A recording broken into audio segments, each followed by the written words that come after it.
okay? Yeah. Yeah. I'm waiting for my director. I'm just gonna let him know what my limit is. Let me know. And I think it should be fine. All right.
Eric, do you copy?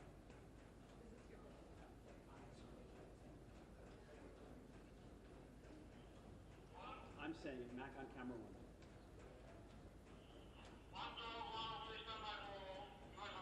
Okay, I just wanted to check in with him on, I have an AP camera next to me and checking on my limit of how far I can swim.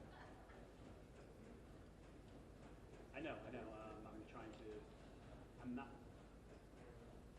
yeah, I'm not going to be centered, but that's what it's going to be.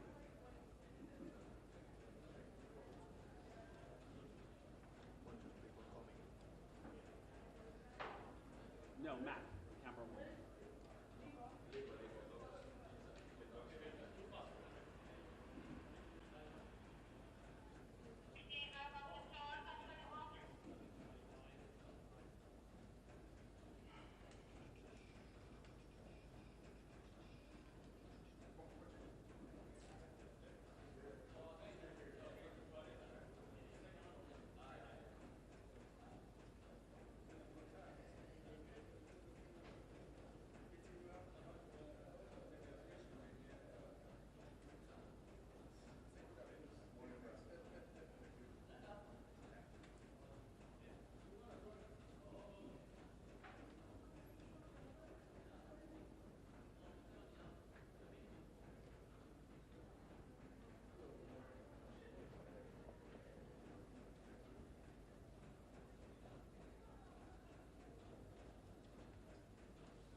Cái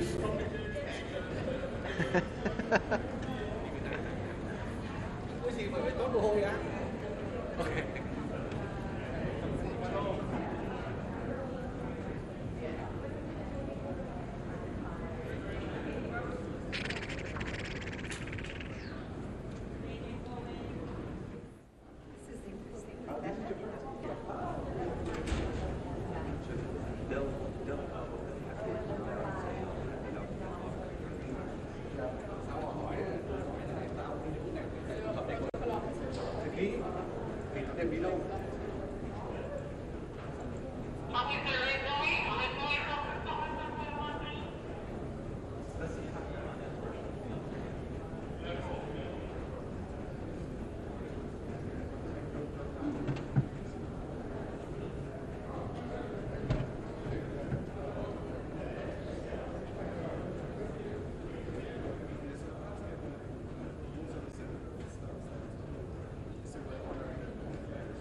Duas escadas, tá?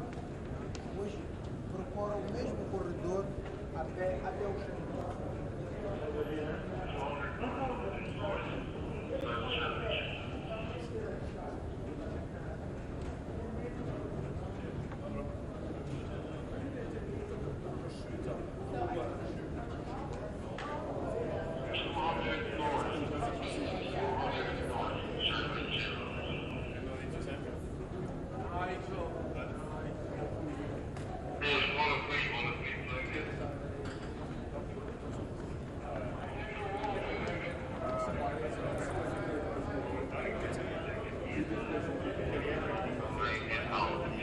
But now the challenge is Put your back ready for your integration. Copy that table.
Crazy.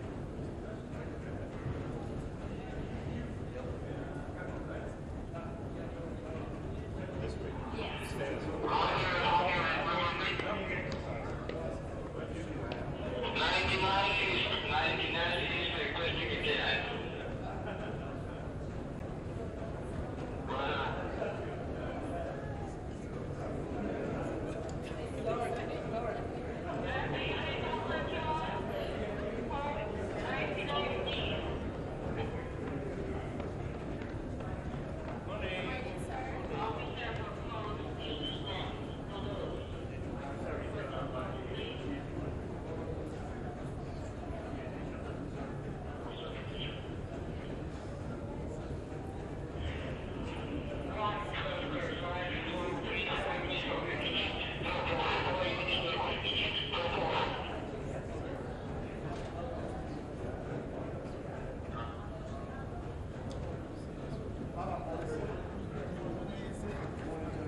us your best, please.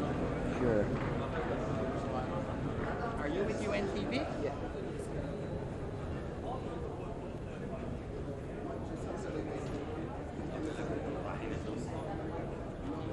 Me too. Yeah, me too. Yeah, I stay here when they come to the steps. I usually have a page with another person. Open.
One guy was, one was security, I don't know who he was, but he was worried about Okay, sir. cable.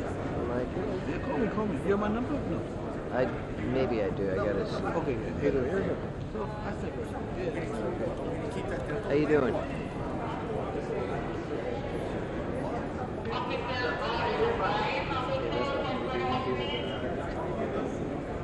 No, usually not. No tripod. They don't even give me a chair.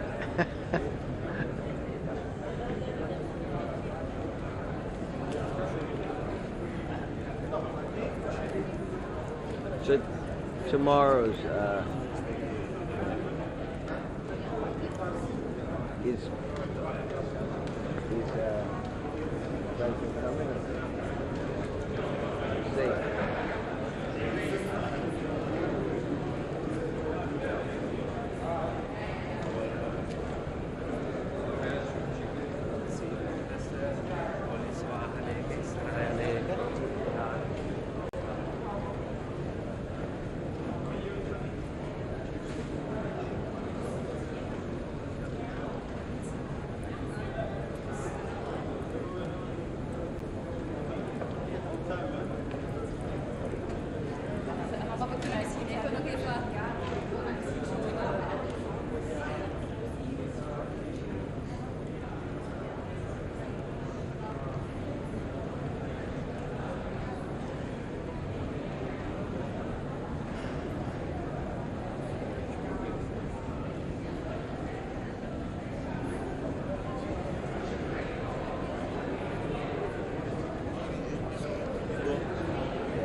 Lauren.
Madam, I told Wayne that this is Sir, this side. Oh, God. Down guys, down.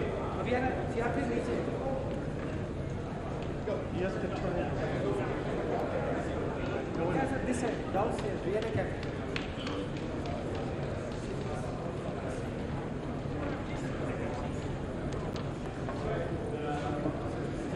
That's all the way.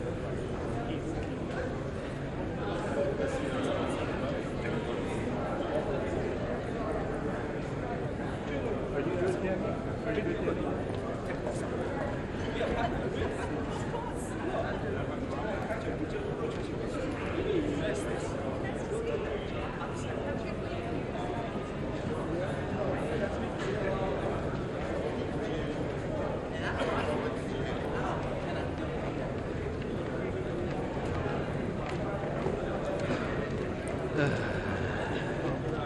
He's got a shot at it.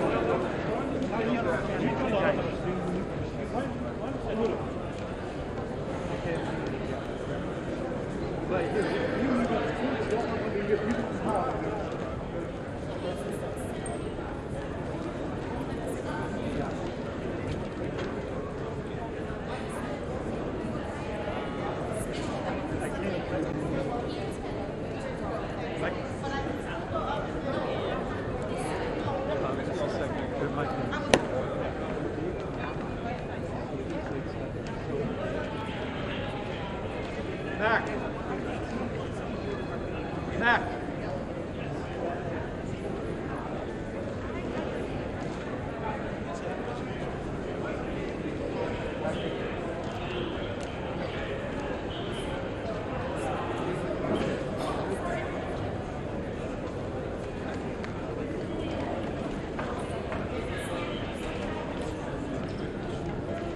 I'm listening.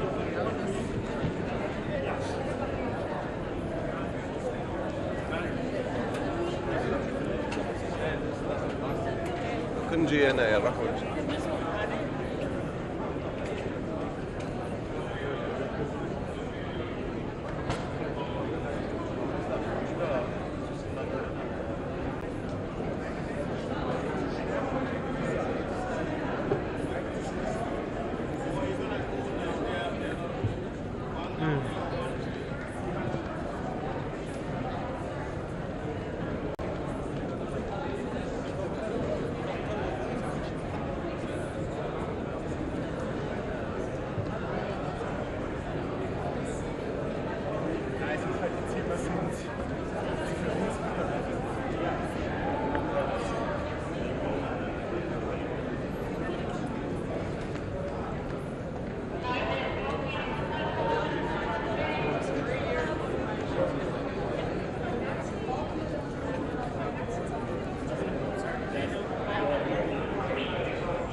James, you want to just widen out too?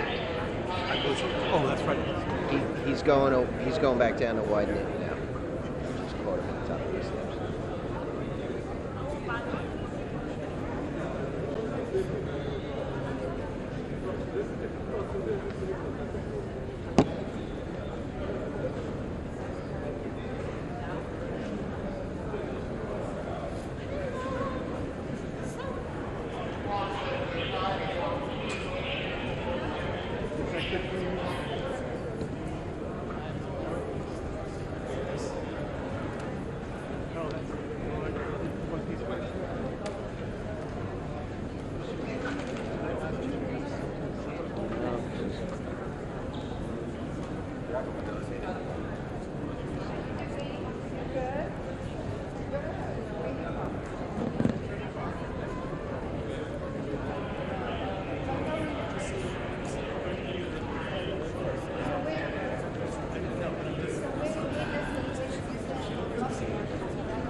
got some limo action out front. I don't know who it is, but somebody's pulling up with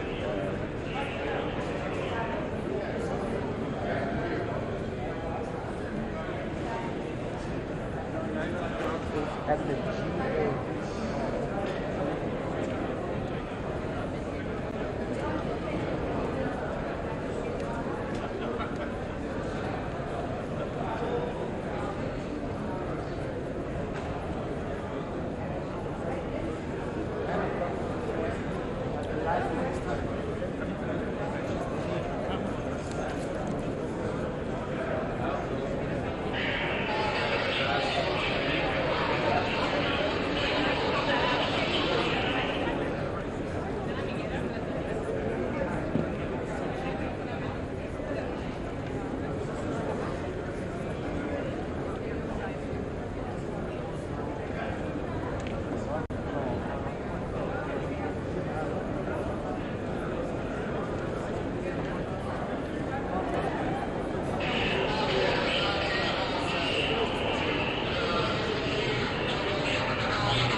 Oh my God, come on.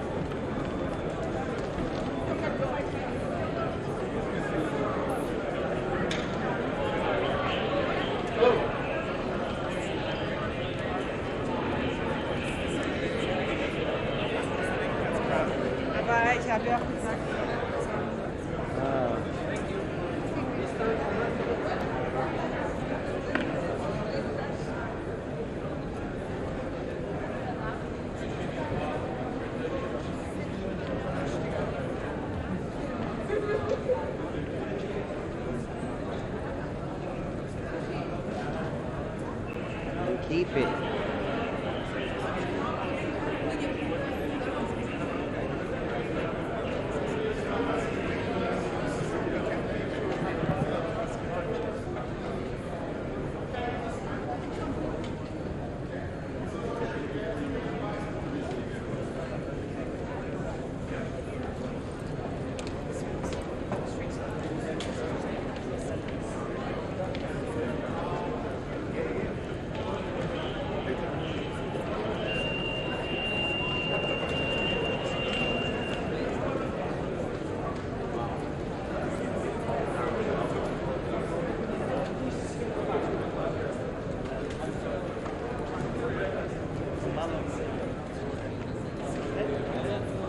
Okay, that's fine.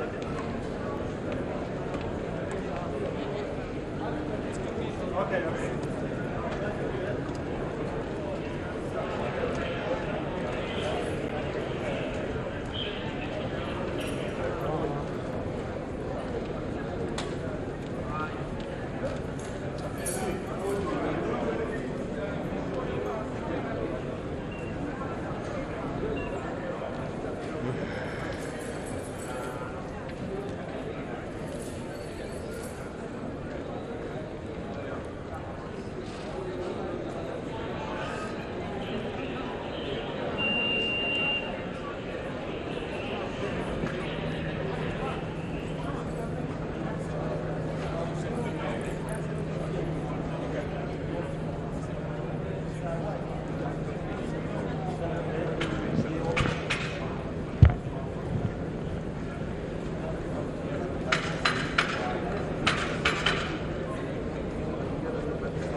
morning, everybody. See already a couple of ministers coming in. Please have a seat, dear colleagues. We have to start on time. Please have a seat right now.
Good morning. Good morning. I would appreciate if you can take your seats. We are going to start now.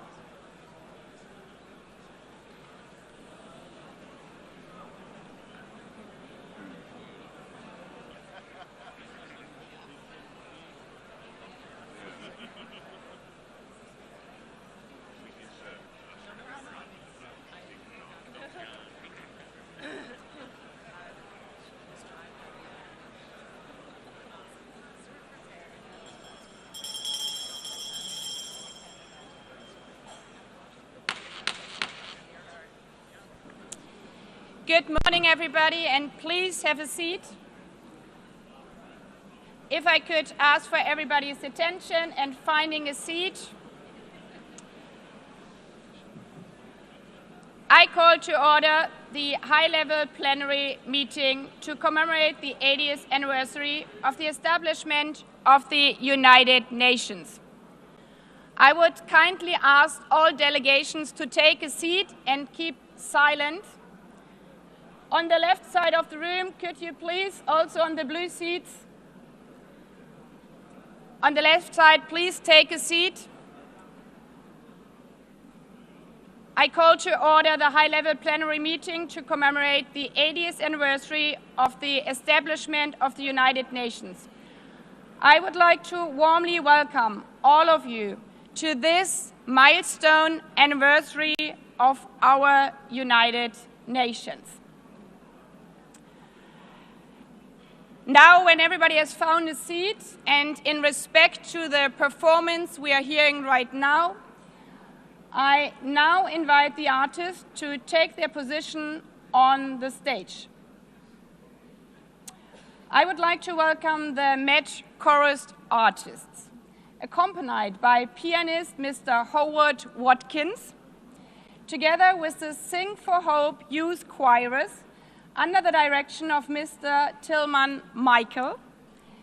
They will be performing this morning the commemoration of the 80th anniversary of the establishment of the United Nations.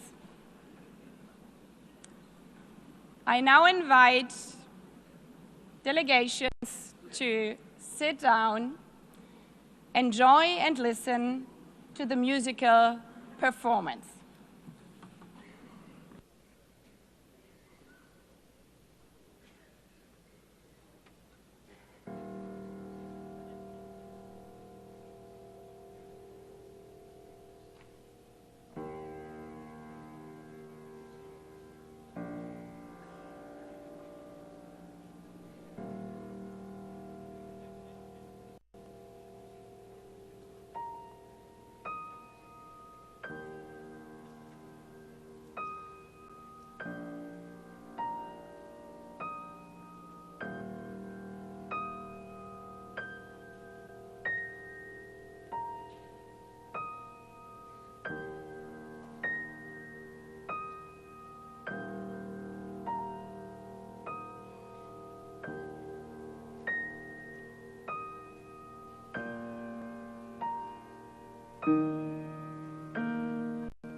Nations in ruins.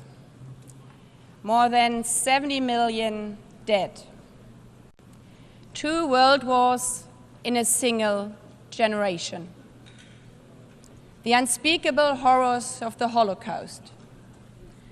And 72 territories still under colonialism. This was our world 80 years ago. A desperate world, grasping for any sign of hope. Courageous leaders gave that hope through our Charter of the United Nations. When signed on 26 June 1945, it was more than yet another empty political declaration. It was a promise from leaders to their people and from nations to one another that humanity had learned from its darkest chapters. It was a pledge not to deliver us to heaven, but to never again be dragged into hell by the forces of hatred and unchecked ambition. An acknowledgement that our failures came not from a lack of power, but from complacency. And the strong belief that our world could be better, that we could be better together. In the darkest moments of history, our grandmothers and grandfathers had the humility, grace, and I dare to say good sense to put aside their differences, their self-interest and their resentments, and to agree to work together. When faced with a crossroads, they chose the right path, the path of hope. But hope is not blind optimism. It's not the guarantee that everything will work out. It's a deep belief that we are doing the right thing, regardless of whether we succeed. Today, the hours indeed feel dark once again. We stand at a similar crossroads.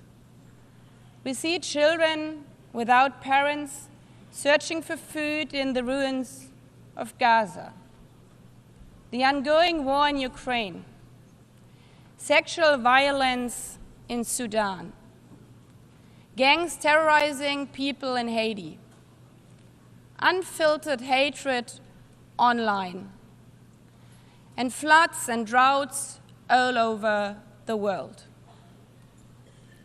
Is this a world envisioned in our charter? Do we really need to relearn the hard lessons? Today is not about celebrating. It's about remembering those hard lessons and drawing on the courage to once again agree, to find hope instead of resignation, to find the spirit from 80 years ago once again, to choose the right path, not because of any guarantee, but because of the conviction that it's the right thing to do. Mr. Secretary General, Excellencies, Heads of States, ladies and gentlemen, allow me to thank the artists, especially the young artists, for their wonderful performance, which have set the tone for our event. Today, as we mark 80 years of our United Nations, we are once again standing at a crossroads. We cannot take the easy path and simply give up. We have to choose the right path to show the world that we can be better together. Not because the last 80 years were perfect, not because for 80 years, because we have tried. For 80 years, this building has stood as a monument to our shared hopes for a better future.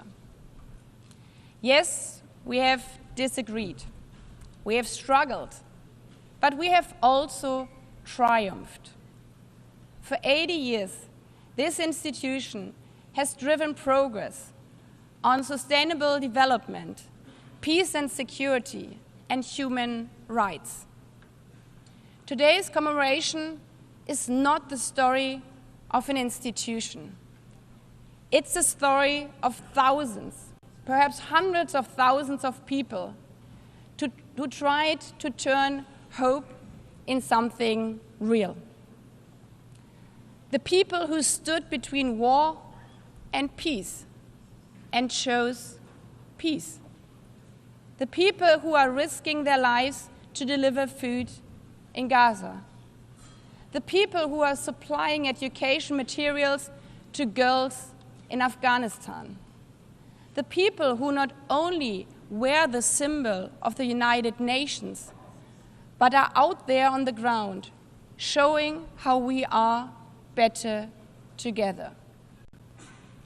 This is why this is the theme of this 80th session, better together. It's more than a hot motto, it's a hard-won truth. It's our commitment for the next 80 years. Our commitment to not only hope for problems to vanish, but to find the courage to confront them. Better together means to act where action is hard, to choose dialogue and diplomacy when division is easier. Hope at this 80th anniversary means that this session is not remembered not only for its milestone year, but as a moment when we called on extraordinary resolve equal to the extraordinary challenges we face. We owe this to the people, to the men and women, boys and girls who are not giving up, even in the darkest hours of war, who look still to the streaming blue flag for hope, the flag of our United Nations. Not perfect, not finished, but always better together.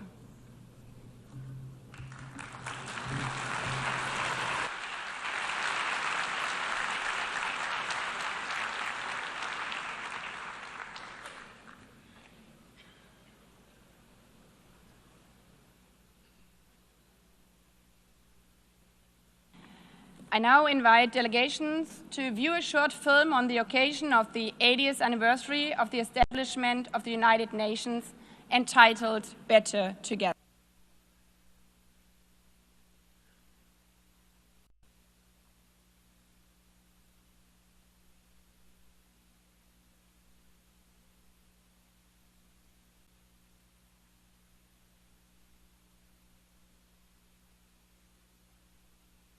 Chose peace. People who said, dignity cannot be broken. People who carried food on their backs, who rebuilt schools, who gave shelter to strangers. People who stood for the earth before it was too late. And the people who will carry it forward. The young, the unheard, the unstoppable. For 80 years, this has been and will be the work of humanity. Not perfect, not finished, but always better together. 80 years and more for peace, human rights, and sustainable development. UN. Better together. I give the floor to His Excellency Antonio Guterres, Secretary General of the United Nations.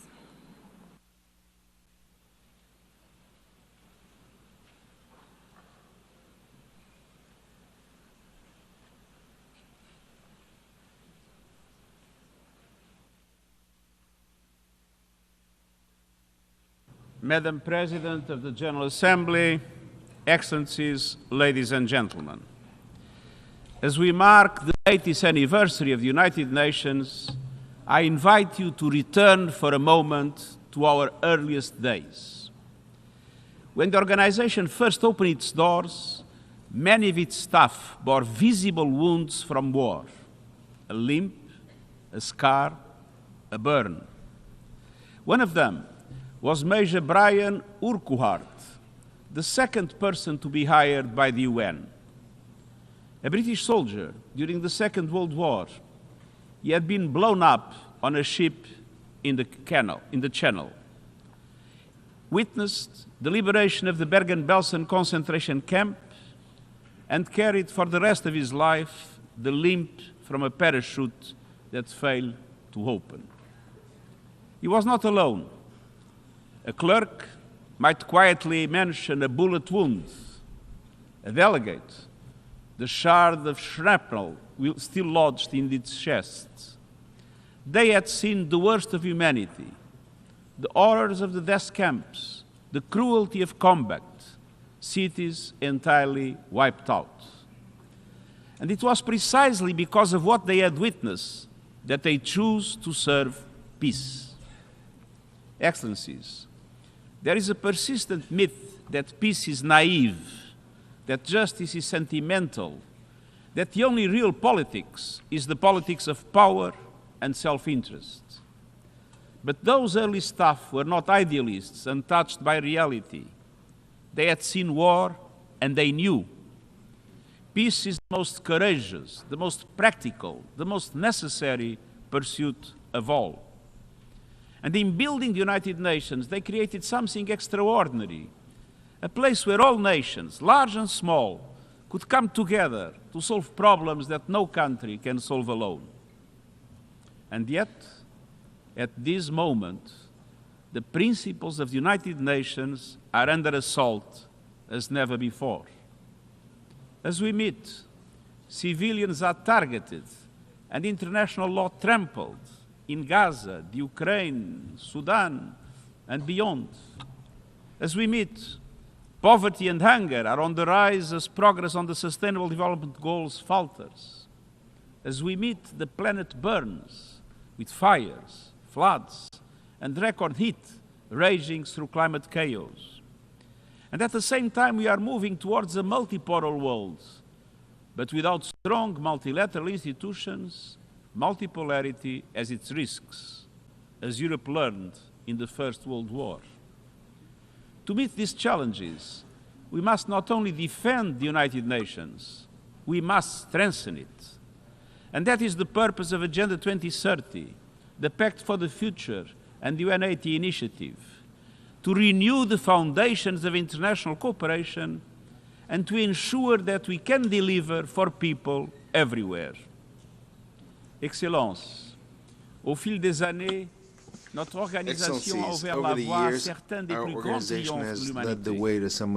L'éradication de la variole, la régénération de la couche d'ozone, et par-dessus tout, la prévention d'une troisième guerre mondiale.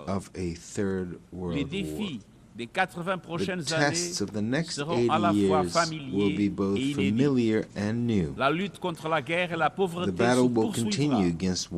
Mais il faudra également faire face au chaos climatique, aux technologies incontrôlées, à la militarisation de l'espace et à des crises encore inimaginables. Pour relever ces défis, souvenons-nous que nos fondateurs savaient déjà. La seule voie possible, c'est celle de l'unité. Soyons à l'auteur de ce moment avec lucidité, courage et conviction et réalisons la promesse de la paix. Je vous remercie. Thank you.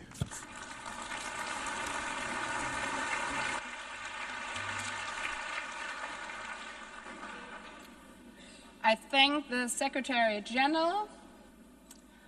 I have the honor now to give the floor to Her Excellency Ellen Johnson Sirleaf, former President of Liberia, 2011 Nobel Peace Laureate, and Africa's first elected female head of state, a champion of peace, justice, and democratic governments, a former United Nations staff member, and a steadfast voice for multilateralism.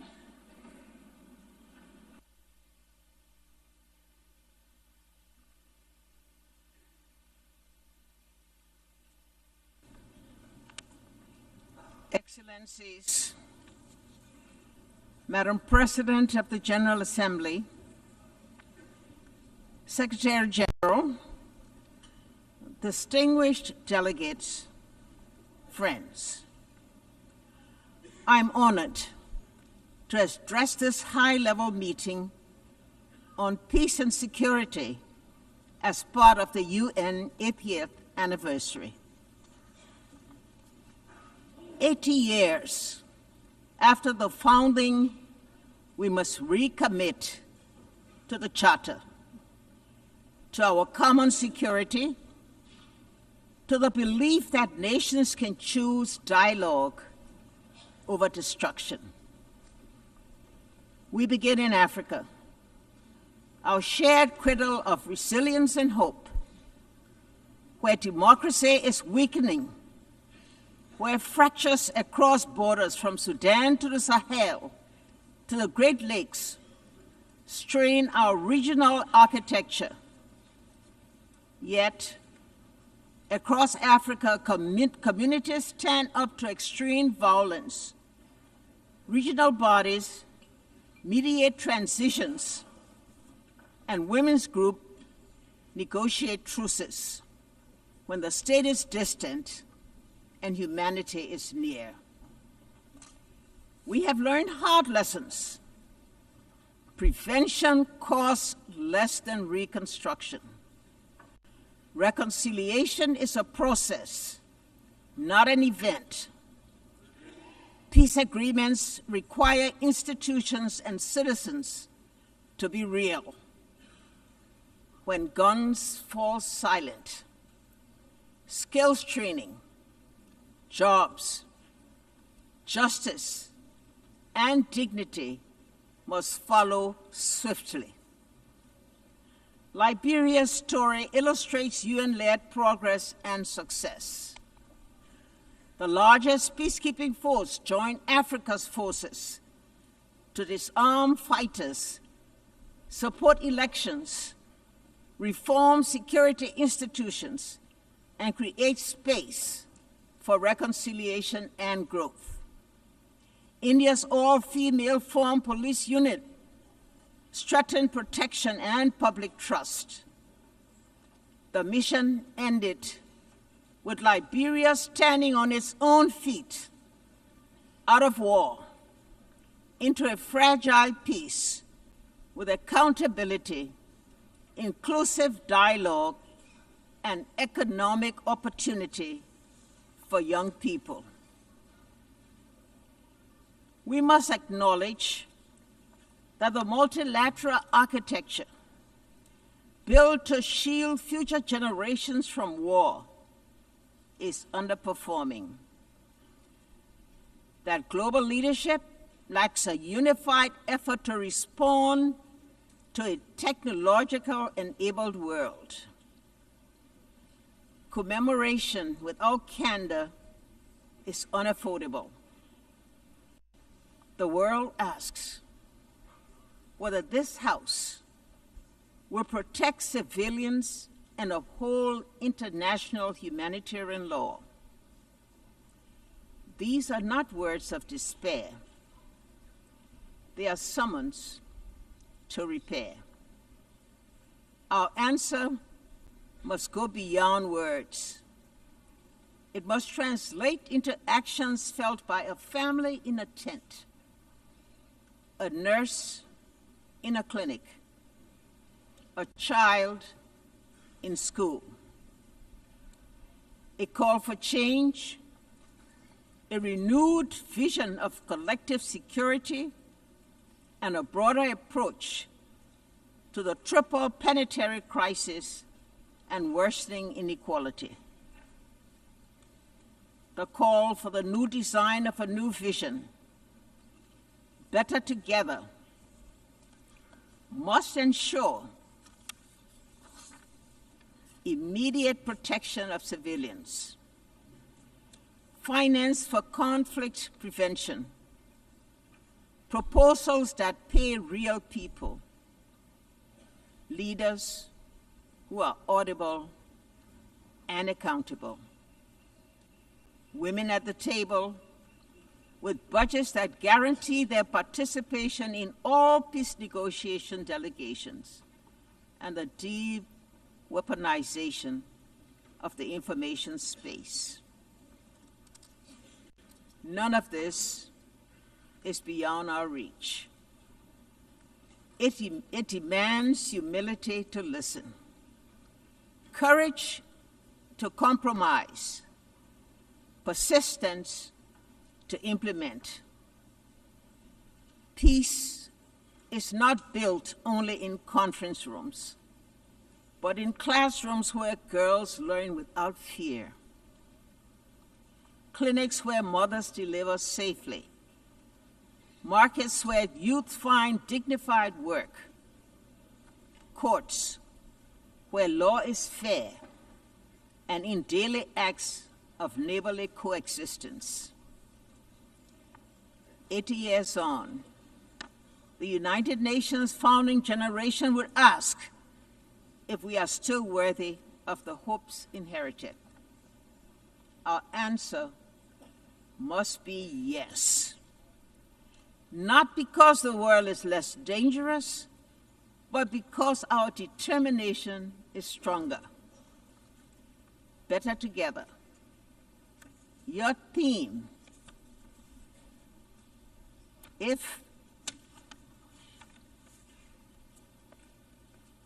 better together, your theme, it must be a strategy. Regional bodies and the UN working together. Civil society and governments co-designing solutions. Women and men sharing power equally. Truth and reconciliation traveling the same road. Let us leave this anniversary with concrete commitments, funded priorities, and a timetable for action.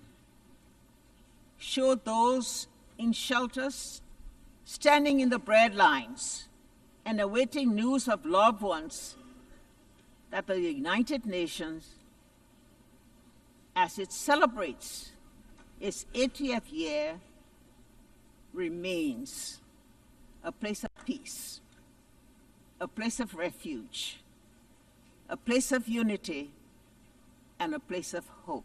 I thank you.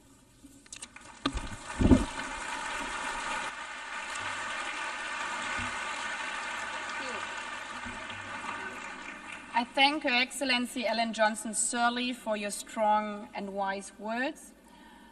I now give the floor to Her Excellency Gro Harlem Brundtland, former Prime Minister of Norway, former Director General of the World Health Organization, a medical doctor committed to health as a human right, and instrumental in placing sustainable development at the forefront of our international agenda.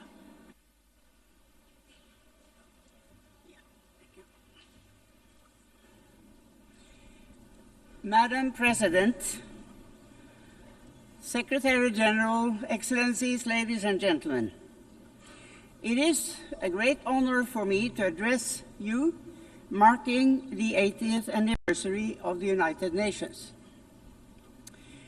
I was born at the cusp of the World War II. My parents were both active in the resistance against the Nazi occupation of Norway, and we had to flee the country. Some of my earliest memories are from Sweden, where my parents worked for Norwegian refugees. And I grew up in a Europe where the ravages of war were still clearly visible, where millions carried terrible scars on their bodies and their souls. It is against this background that the UN was founded, not as a symbol, but as a solemn promise. A promise to equip humanity with legal and diplomatic tools to prevent wars of conquest and domination. A promise to enshrine universal human rights as a bulwark against totalitarianism, racism, and oppression. A promise to foster peace, development, and dignity for all people. So, Madam President, let me highlight two areas where the UN has made an undeniable difference that also are part of particular importance to me personally. First, sustainability.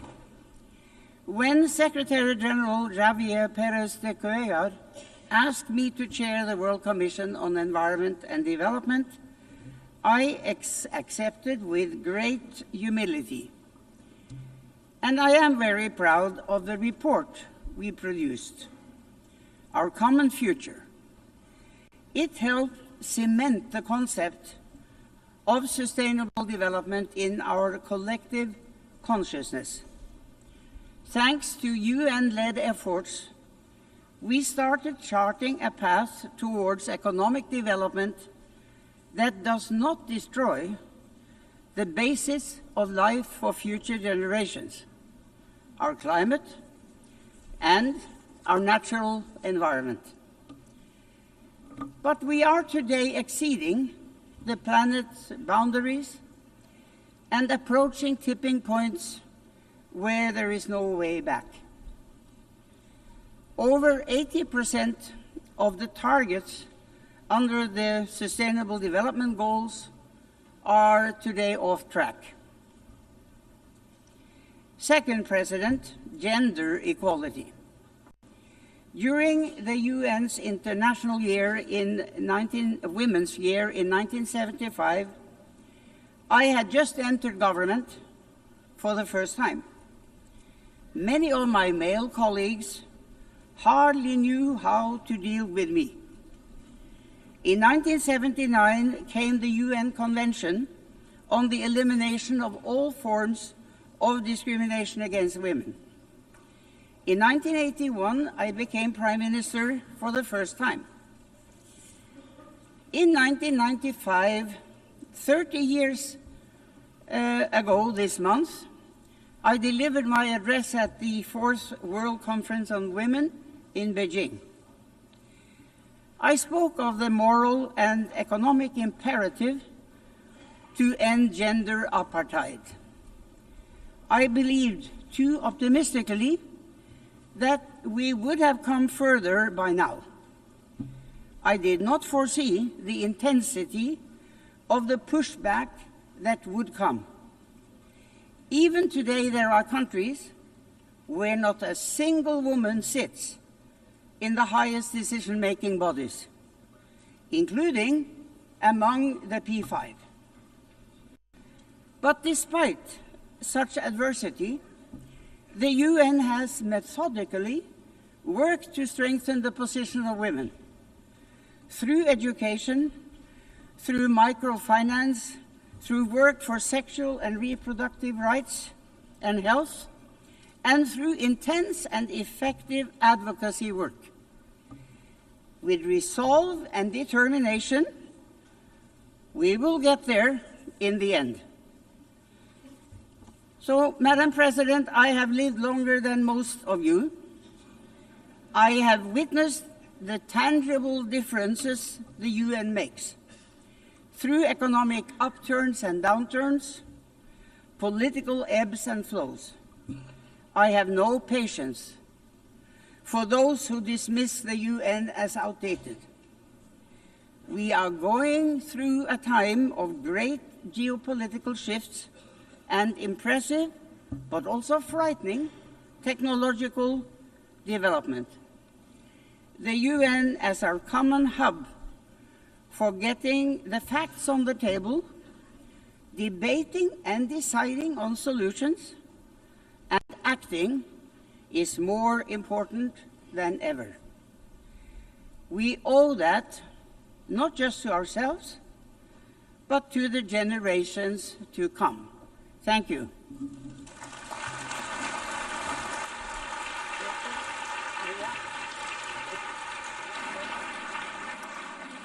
I thank Her Excellency Gro Harlem Brundtland for her blunt and powerful words.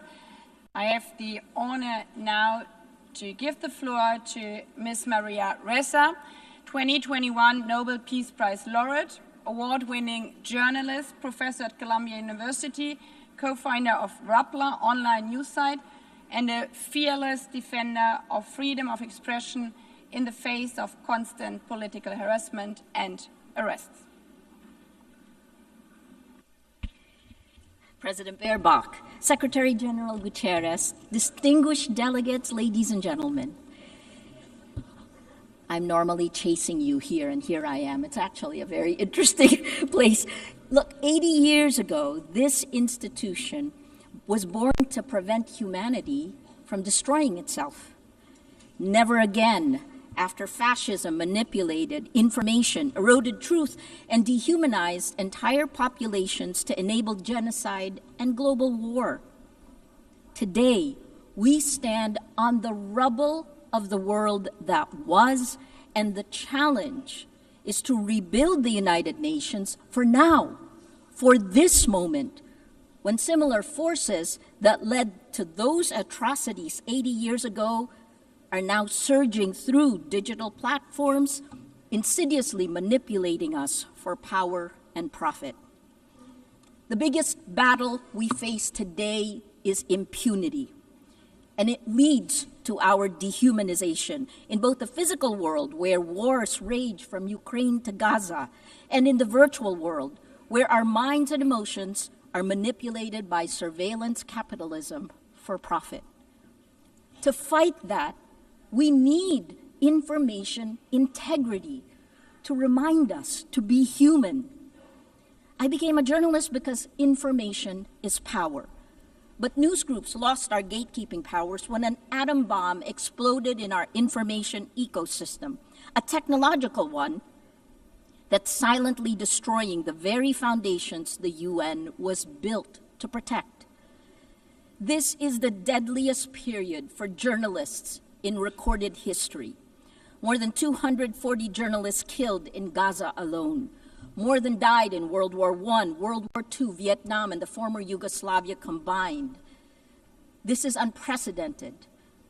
They're targeted, and there must be accountability. We're living through an information Armageddon, where lies spread 6 times faster than facts on social media. That's a 2018 MIT study. It is so much worse today with generative AI. And the 3 sentences I've said over and over since 2016, without facts, you can't have truth. Without truth, you can't have trust. Without these 3, we don't have a shared reality. We can't begin to solve any problems, let alone the existential ones you heard from the speakers before me. We cannot have journalism, we cannot have electoral integrity, we cannot have democracy. This is manipulation of human behavior at the cellular levels of our countries. Algorithms reward outrage over empathy, spreading fear, anger, and hate, pumping us full of toxic sludge. Regulating technology isn't a free speech issue, it's about public safety. Because, as has been proven time and time again, online violence is real-world violence. As a Filipino, I'm proud that my country was a charter member of the United Nations, one of only 3 Asian founding nations. Our commitment to multilateralism and peace runs deep.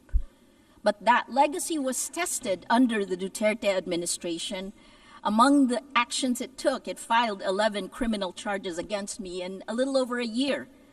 Until today, I still need Supreme Court approval to be here. But I'm here.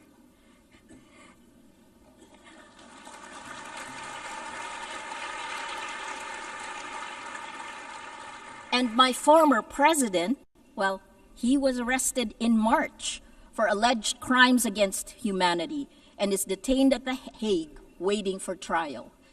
Impunity ends. The rule of law, championed now by the Philippines as it chairs the 6th Committee on Legal Questions, ultimately prevailed. We moved to it.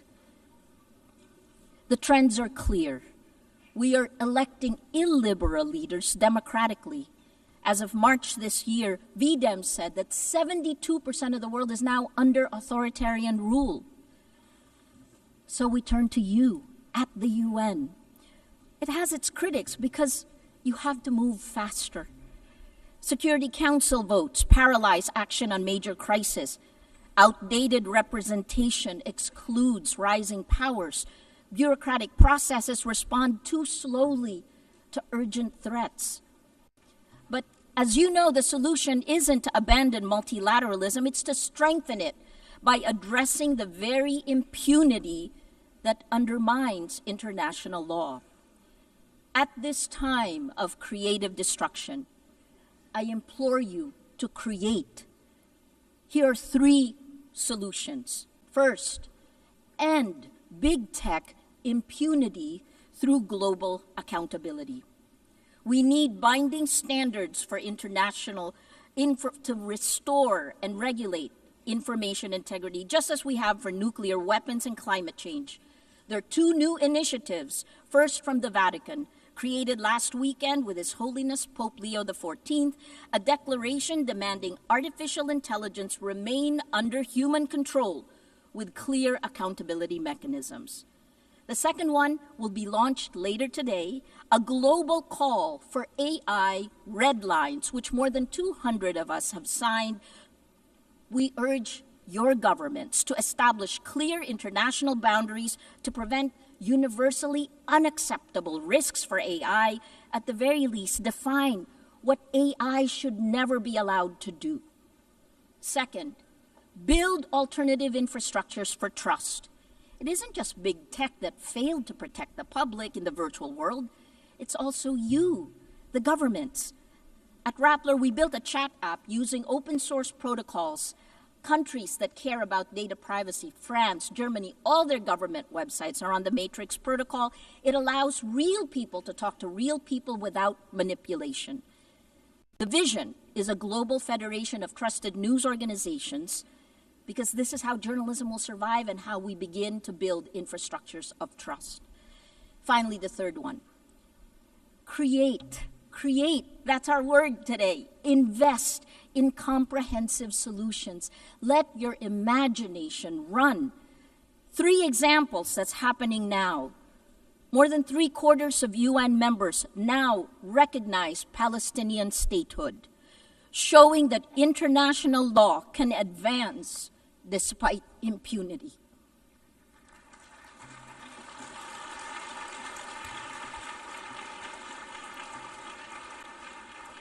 On gender, the Nobel Women's Initiative have demonstrated that in nearly every conflict around the world, women are leading efforts for peace, defying displacement, patriarchy, gender apartheid, and militarized violence every day.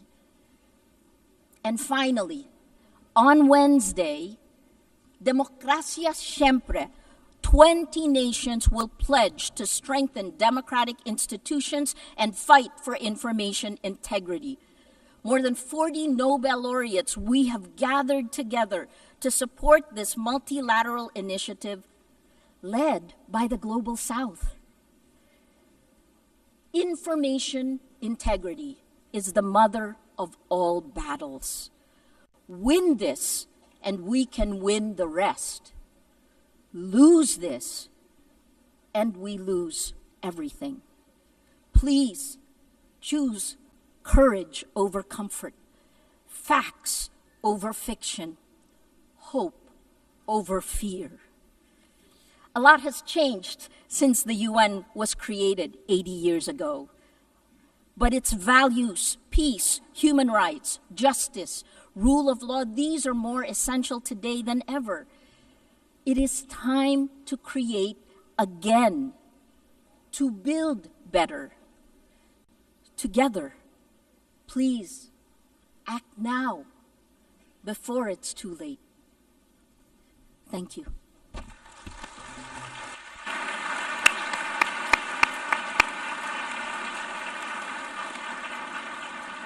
I thank Maria Ressa also for her very powerful words. I now invite Ms. Mariam Burka, United Nations Global Advocate for Peace and youth leader, whose work bridges art, activism, championing women's rights, youth empowerment, and peace building, to recite a poem.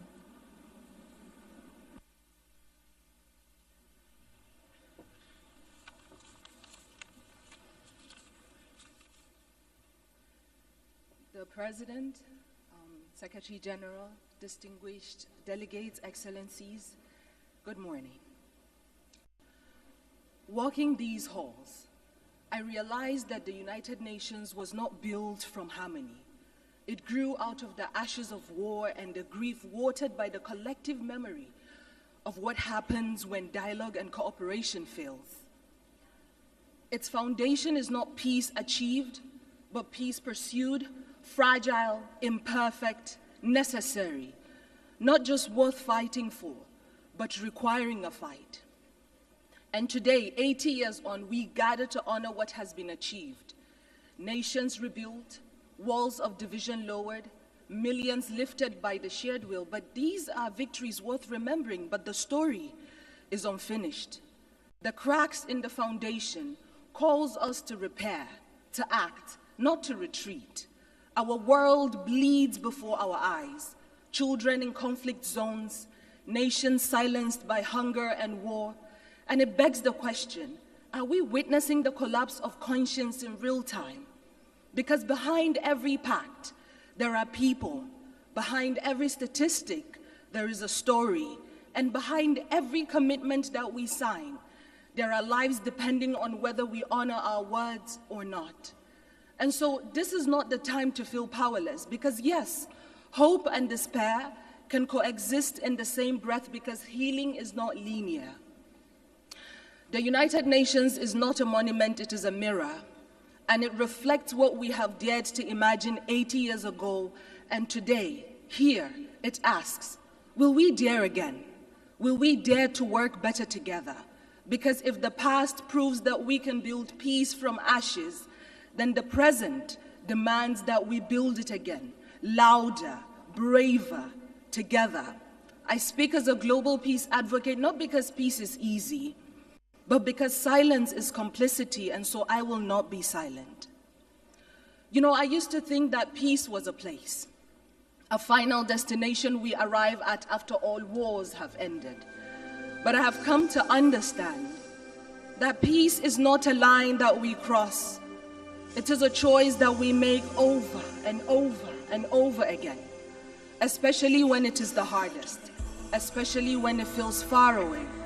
Peace is not a silence we force into people's mouths.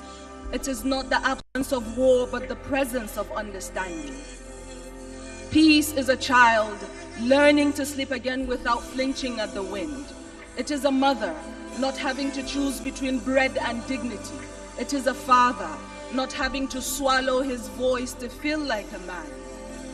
Peace is messy, like forgiveness.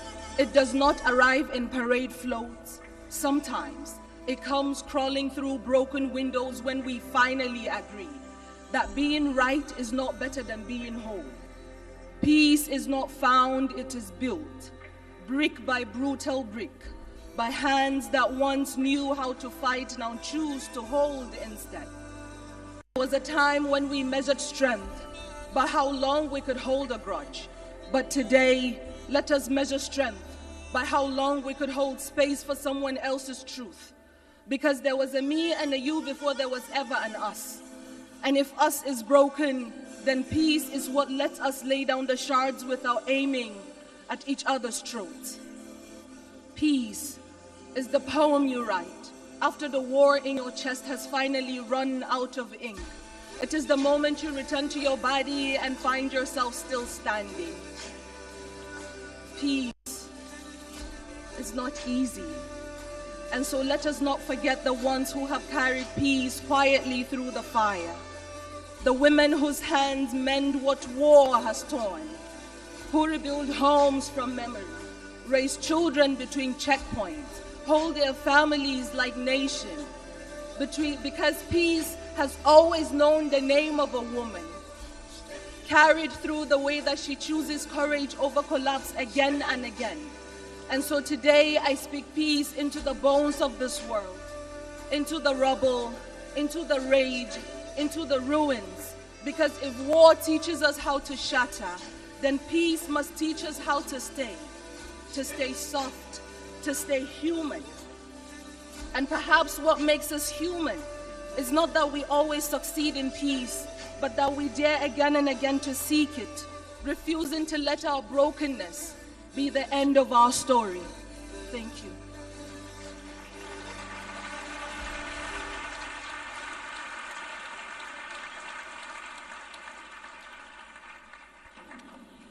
I thank Ms. Burkan, and as we conclude and after listening to this beautiful poem, let me emphasize again, peace is only a word and better together is only a slogan until we embrace it. So I invite you to embrace and live up to be better together over this 80th session. This is not the story of an institution. It's the story of people. People who stood between war and peace and chose peace. People who said, dignity cannot be broken. People who carried food on their backs, who rebuilt schools, who gave shelter to strangers.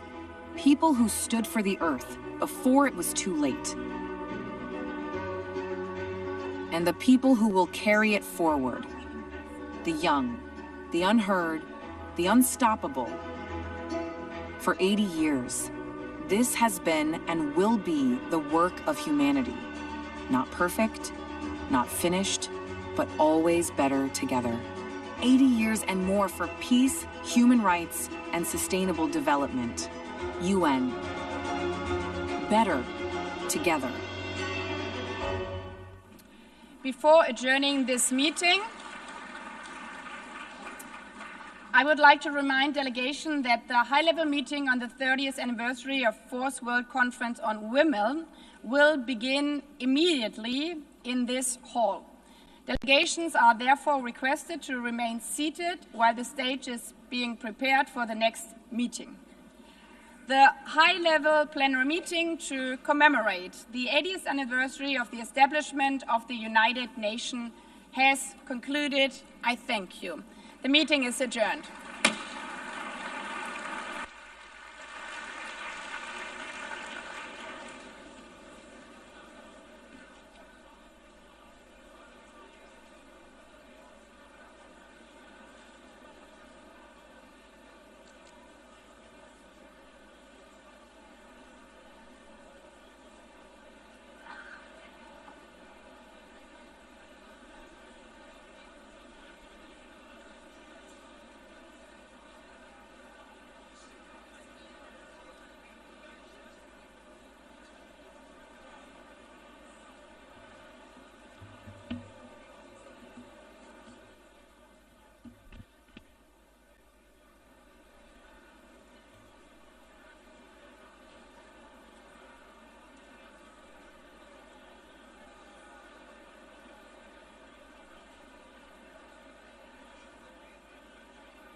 Distinguished delegates, please take your seats. We are going to start now.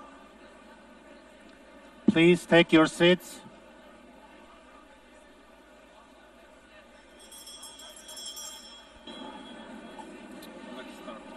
Good morning to those of you who just came into the room, and good to see the others again after our anniversary session. The high-level meeting of the General Assembly on the 30th anniversary of the First World Conference on Women is called to order.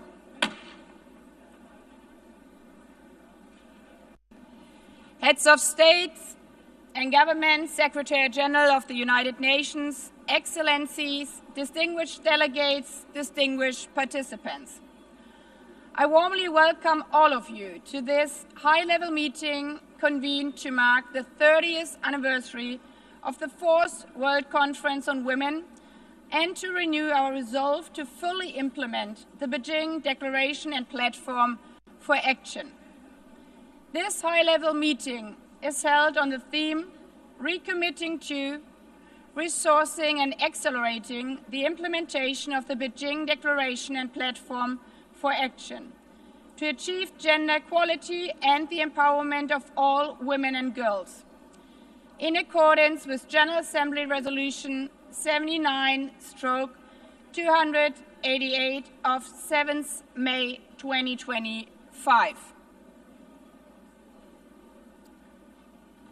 Allow me now to make a statement as President of the General Assembly.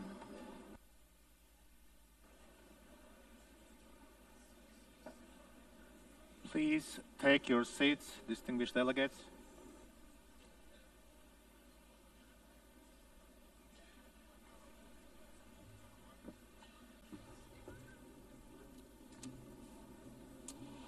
Human rights are women's rights, and women's rights are human rights, once and for all. When these famous words were spoken by Hillary Clinton 30 years ago in Beijing, they were revolutionary. But if our daughters heard this today, wouldn't they rather think, why would women's rights not be human rights? Our daughters, who are the fastest sprinter in their high school, our daughters who are CEO of an AI startup, our daughters who have watched their mothers become the first female president of the Marshall Islands, of Namibia, North Macedonia, Peru, of Slovenia or Suriname. All presidents joining us here today. For so many of you, of us here in this room, we hold these positions that when we ourselves were young seemed unattainable, but are now almost normal for the next generation. Because we stand on the shoulders of giants, on the shoulders of women who paved the way forward also for us, towards a world in which our daughters today regard women's rights, our human rights, as a simple fact, not as something revolutionary. Mr. Secretary General, Excellencies, feminist leaders, ladies and gentlemen, today we celebrate the courageous women who fought for every single phrase, for every single word in the Beijing Declaration. Their fight paid off. The Beijing Declaration was a watershed achievement advancing women's rights, resources, and representation. As Mama Mongella, how she was called, stated in 1995, a revolution has begun. There's no going back. Yet, 30 years later, the revolution remains unfinished. When the phrase "She runs like a girl" is hailed as an insult. When highly qualified CEOs are called diversity hires. When a female world leader is attacked on social media, not for the speech she gave, but for the wrong high heels she wore. That is when we remember how far we still have to go. There's no country in the world where women's rights are fully equal to men. And there are still too many places where even speaking about women's rights is a matter of life and death. Just weeks ago in Afghanistan, after the deadly earthquake, women and girls were left trapped in rubble as male rescuers were forbidden from touching them. As one survivor said, "Being a woman here means we are always the last to be seen." We see this also in Sudan, where the brutal civil war between two generals is literally being fought over women's bodies.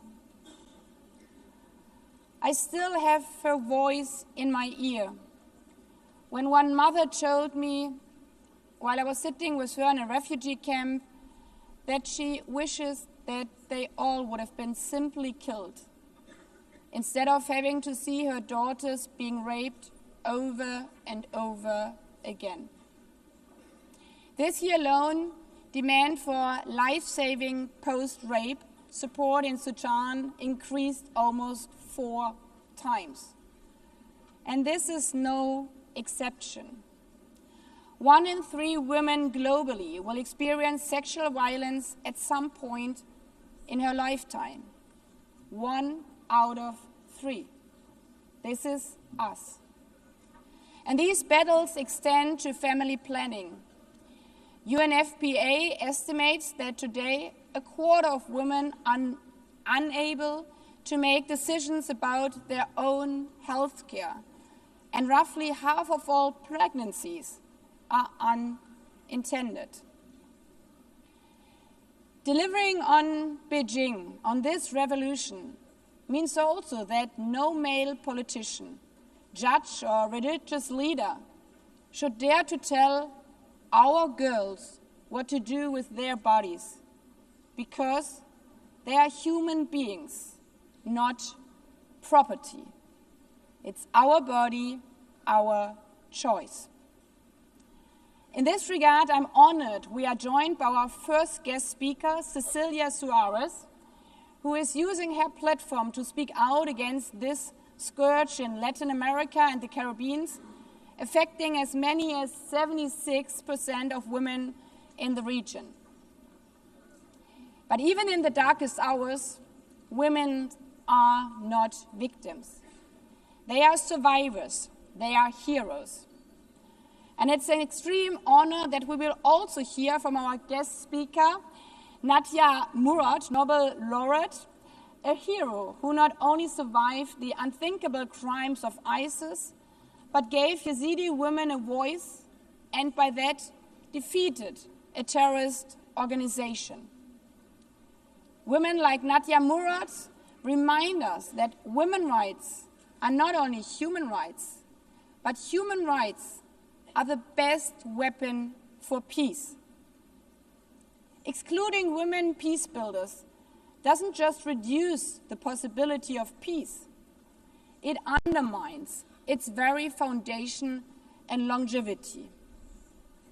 Therefore, we are celebrating today not only Beijing, but also 25 years of Resolution 1325 on women, peace, and security. Excellencies, Beijing and Resolution 1325 promised not only rights, but also resources. And there, the revolution has barely begun.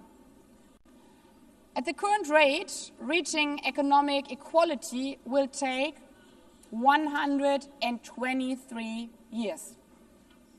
But women's economic empowerment is not just about doing a favor for women, but a favor for every society, every economy.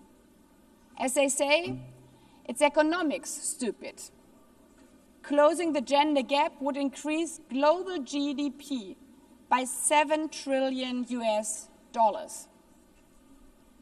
Which brings us to the third R, representation. We all know that when women are at the table, companies perform better, peace treaties last longer, and governments deliver more. Their presence is power. Yet, in this hall of principles, last year, fewer than 10% of speakers during high-level week were women. And out of all 80 presidents of the General Assembly, I'm only the 5th woman. Not even speaking about the Secretary General, where in 80 years we have never had a female SG. This is not just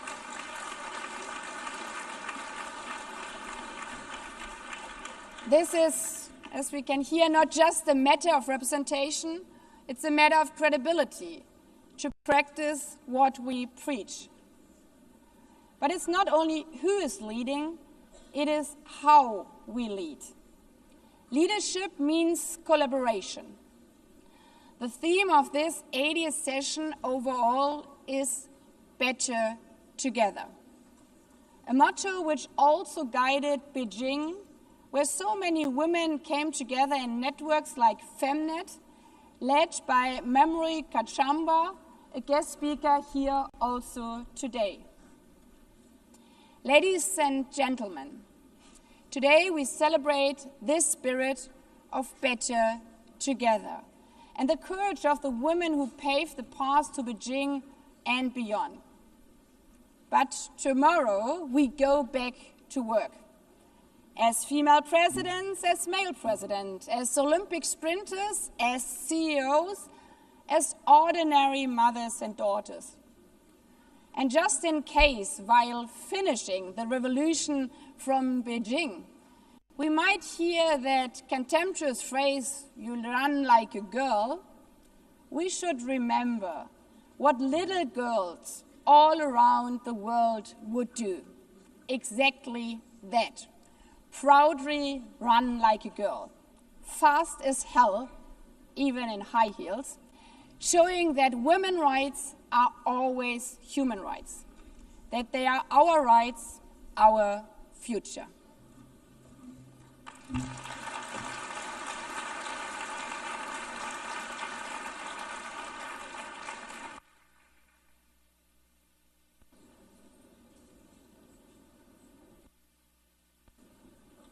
I now invite the Secretary General of the United Nations, His Excellency Antonio Guterres, to make a statement.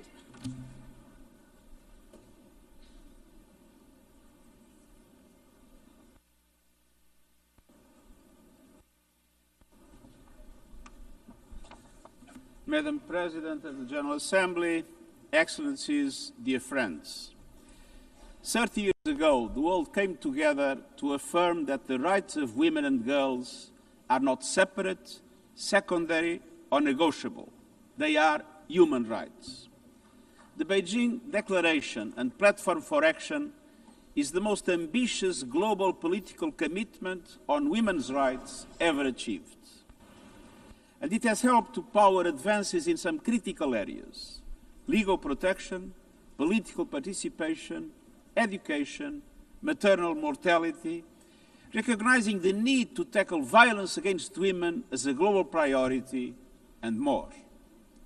But progress has been slow and uneven, and no nation has achieved full equality for women and girls. Sustainable Development Goal 5, gender equality, is lagging far behind. Hard-won gains are now under attack. Meanwhile, conflicts and climate disasters are multiplying, and the human rights of women and girls are casualties of both. Cultural and structural barriers remain entrenched, and technology is spreading hate like a virus. A wave of misogyny is rolling across the world. Let us be clear. Equal rights and opportunities are not partisan issues. They are global imperatives and the foundation of peace, prosperity, and progress. Excellencies, dear friends, in every region, every country, every community, women and girls are fighting for their rights, demanding freedoms, combating abusive practices, rallying for legal protections, and organizing to take their rightful place at the table in decision-making and peace processes. And the United Nations stands with them. All leaders should do the same, by speaking out for the rights of women and girls, by making clear that tradition cannot excuse oppression, and by doing everything possible to realize the vision of the Beijing Declaration. Excellencies, dear friends, earlier this year, countries took an important step forward. The Commission on the Status of Women adopted a new political declaration committing to implement the Beijing Declaration and Platform for Action fast and in full. So now all countries must live up to that responsibility. We need strong, visible support at the highest levels and concrete plans backed by real investment to support women's organizations, services, and solutions, to deliver the Beijing Plus 30 action agenda, to advance socio-economic empowerment, to defend women's rights, and to confront a challenge that was barely imagined 3 decades ago. Artificial intelligence is reshaping our world, but the transformation is unfolding in an industry dominated by men, shaped by biased data, and driven by algorithms that frequently reinforce discrimination. We must confront violence and online hate and ensure that technology serves equality, not exclusion.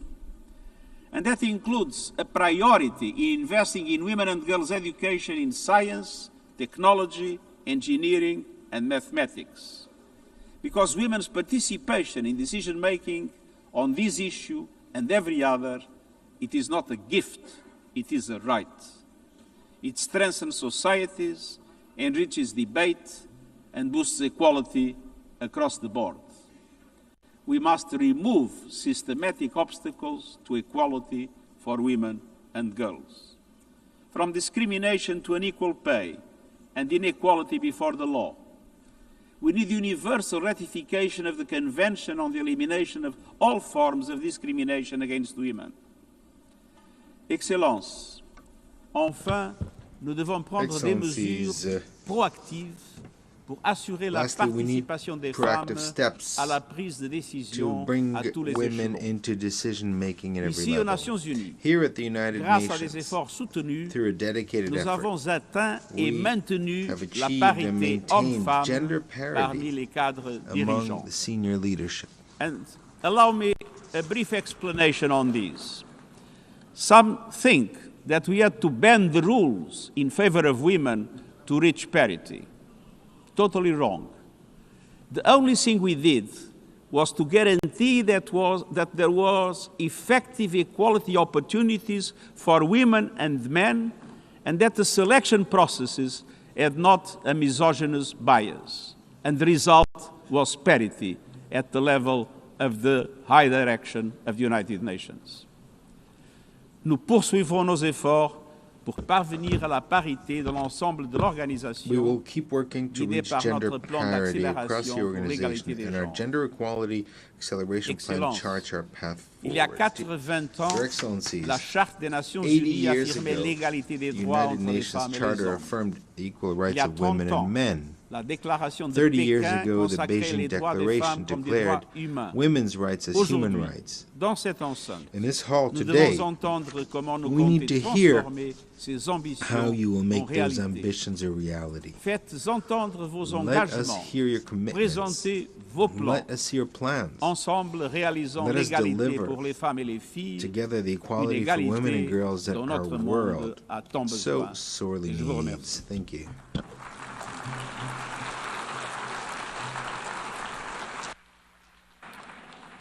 I thank the Secretary General. I now invite Her Excellency Huang Shouwei, Deputy Head of the National Working Committee on Children and Women of the State Council of China, as host of the 4th World Conference on Women, to make a statement.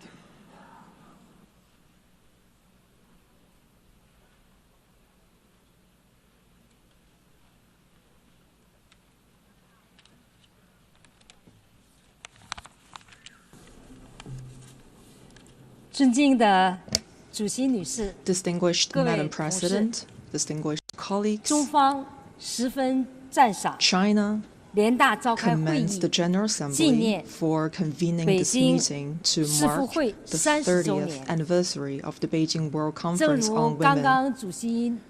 Just as what Madam President stated, the Beijing Declaration and Platform for Action for Women has a milestone kind of significance. It is a source of wisdom and strength, and it continues to provide a blueprint for action that continues to guide global efforts towards gender equality. Over the past 3 decades, the World Conference on Women has been a catalyst for tremendous change, from advancing legal reforms to expanding social services, from empowering women to enhancing their participation. Countries have made notable strides toward gender equality. Countless women have undergone profound transformations, moving from silence to voice, from the margins to the center, and from dependence to independence. These achievements testify to the foresight and enduring vitality of the Beijing Declaration and Platform for Action. Gender equality is not only a human right, but also a powerful driver of sustainable development. For the past 30 years, as host of the Beijing Conference on Women, China has honored its commitments through concrete action. Under the leadership of the Chinese Communist Party, China has steadfastly advanced gender equality as a fundamental national policy, implemented 4 successive cycles of the National Program for Women's Development, and built a comprehensive legal framework of more than 100 laws and regulations to safeguard women's rights and interests. With measurable and effective institutional mechanisms, China has significantly strengthened women's empowerment in the fields of economy, health, education, employment, political participation, and social protection, benefiting 690 million women. China's women, with their creativity, continue to hold up half the sky in the nation's progress. China has consistently championed the advancements of women around the world. In partnership with the United Nations, China established the Prize for Girls and Women's Education, with Professor Peng Liyuan, spouse of President Xi Jinping, serving as special envoy.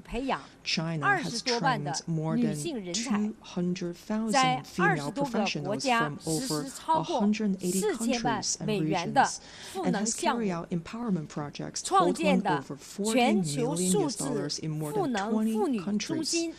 The Global Center for Digital Empowerment of Women, established by China, offers a new platform to help bridge the digital gender divide and to promote women's meaningful participation in AI development. Distinguished Madam President, colleagues, at present, the century's profound transformation is accelerating, and the global governance stands at a critical crossroads. Nearly 10% of women remain trapped in extreme poverty. More than 600 million women lived amid conflict, and violence against women, discrimination, and economic inequality continue. developing countries face an annual funding gap of $420 billion for gender equality. These challenges call for urgent, more proactive, and pragmatic action.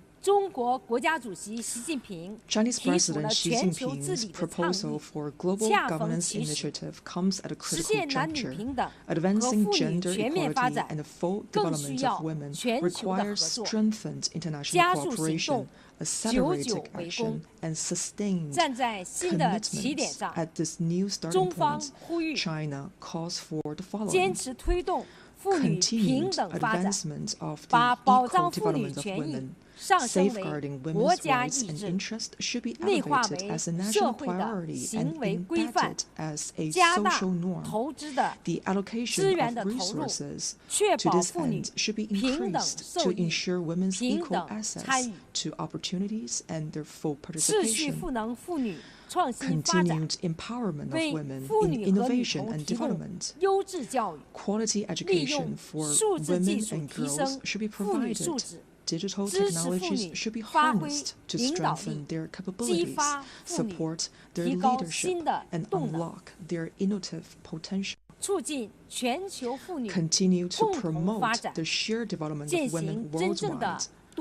All countries should uphold genuine multilateralism and fully leverage the vital role of the UN, deepen South-South cooperation and North-South dialogue, and expand financial and technical support for developing countries, leaving no woman or girl behind. Distinguished Madam President, dear colleagues, gender equality is not only a matter for women, but a cornerstone of human progress and human civilization. Let us remain true to our original aspirations and mission, continue to translate the blueprint of the Beijing Declaration and Platform for Action into tangible results, and work together to build a community with a shared future for all. I look forward to welcoming you at the Global Summit on Women in Beijing. Thank you.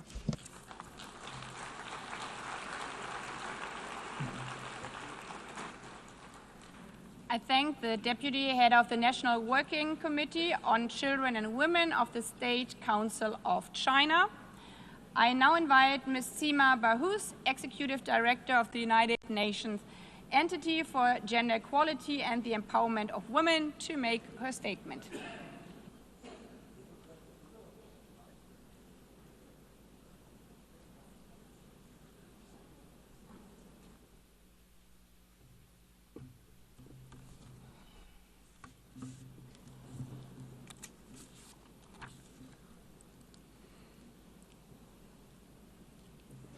Madam President of the General Assembly, Secretary General, distinguished heads of state and government, Your Majesties, ministers, excellencies. 30 years ago, the Beijing Declaration and Platform for Action changed the world. It brought the UN Charter's principles and promises to life for women and girls: human rights, dignity, equality. To this day, the Beijing Declaration remains the most visionary, groundbreaking, and far-reaching global agenda for gender equality and women's rights. And it has delivered. Today, girls are far more likely to finish school than any other moment in history. Maternal deaths have nearly halved. The number of women in parliament has more than doubled. And nearly every country has laws to end violence against women and girls. And in just the last 5 years alone, nearly 100 discriminatory laws have been reversed. Every step forward was hard-won by feminist movements, by governments, by the multilateral system. And every step forward proved the same truth: gender equality works. But progress has not been fast enough, wide enough, or deep enough. and in too many places it is being reversed. On our current path, 351 million women and girls will still live in extreme poverty by 2030. And today, 676 million women and girls live within reach of deadly conflict, the highest recorded since the 1990s. Women and girls in crises suffer unspeakable atrocities, hunger and violence from Afghanistan, the DRC, Gaza, the Sudan, Ukraine, to Yemen and beyond. Women and girls bear the brunt of crisis. We owe it to them to spare no effort in the pursuit for peace. Excellencies, the very systems built to advance and fund gender equality are being hollowed out quietly but deliberately. This is not just regression, it is retreat. But the future is not fixed.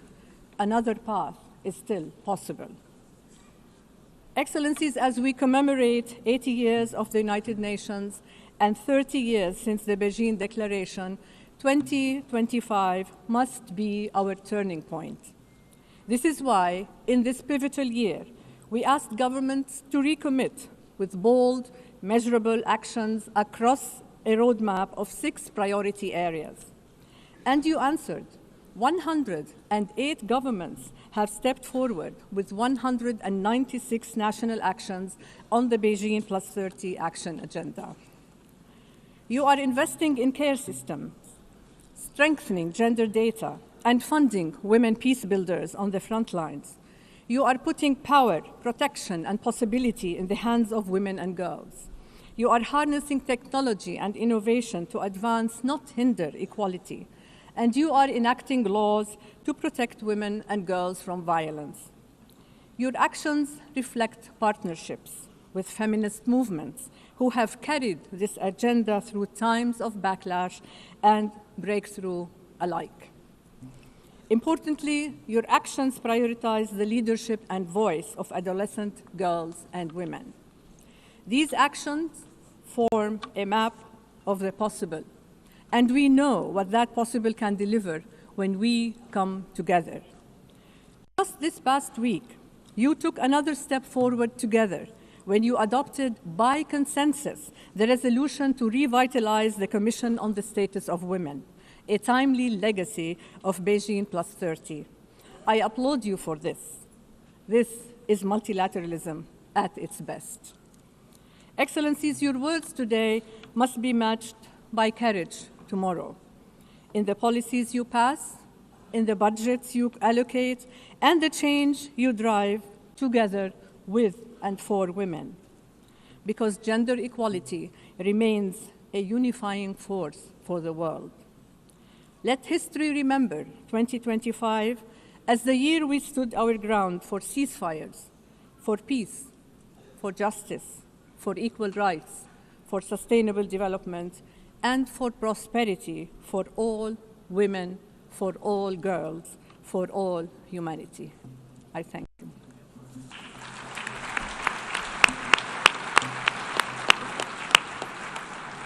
I thank the Executive Director of the United Nations Entity for Gender Equality and the Empowerment of Women.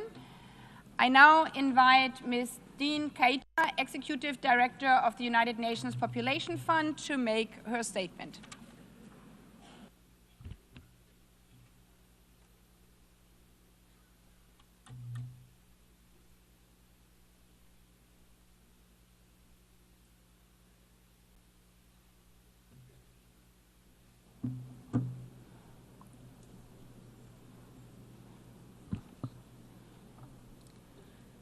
Mr. Secretary General, Madam President, Excellencies, esteemed colleagues.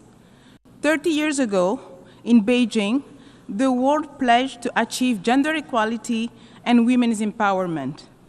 1 year earlier, at the International Conference on Population and Development in Cairo, government affirmed that sexual and reproductive health and reproductive rights are a precondition for women empowerment and essential to dignity and development. Population, sexual reproductive health and rights, and gender equality are inextricably linked. Beijing and Cairo go hand in hand, mutually reinforcing and universal. Today, we gather not only to commemorate, but also to thank the member states for their effort. While significant progress has been made, it is fragile. Too many women still die giving birth. Too many women and girls are denied safety and opportunity. Millions of youth and marginalized people do not have their most basic needs met. And new threats are rising: climate change, increasing conflict, digital world where technology, including artificial intelligence, can be fabulous opportunities when used properly, instead of being weaponized against women and girls. Demographic shifts are reshaping societies. Rapid population growth in some regions, aging in others, rising migration. Systems are strained, inequalities deepen, reproductive rights come under threat. Excellences, je m'adresse à vous aujourd'hui en tant que nouvelle directrice exécutive de UNFPA. J'assume cette responsabilité avec humilité et détermination, déterminée à protéger les acquis, à défendre haut et fort les droits humains, à aller plus loin ensemble, afin que les promesses faites à Beijing et au Caire soient enfin tenues. Le Fonds des Nations Unies pour la population se tient à vos côtés, aux côtés de nos partenaires des Nations Unies, de la société in the United Nations, civil society, and particularly women's organizations and networks as they continue their tireless work to promote the rights and choices of women and girls in all their diversity. UNFPA's contribution to these efforts is unique. As a public health and population agency, we work to ensure that every woman and girl can live free from violence and decide freely on her future. Sexual and reproductive health and rights are the foundation of equality in our society, the best investment in the better, fairer world envisioned in the 2030 agenda. Honor Beijing and Cairo with urgent action. Under our Secretary General leadership, we look forward to delivering as one with our sister agency on the ground. Let us recommit to do better together and make sure that no woman should die while giving life. Let's invest in rights and choices, the foundation of justice, prosperity, and peace. Merci. Merci. I thank the Executive Director of the United Nations Population Fund. I now invite Ms. Hala Haidar, Chair of the Committee on the Elimination of Discrimination Against Women, to make her statement.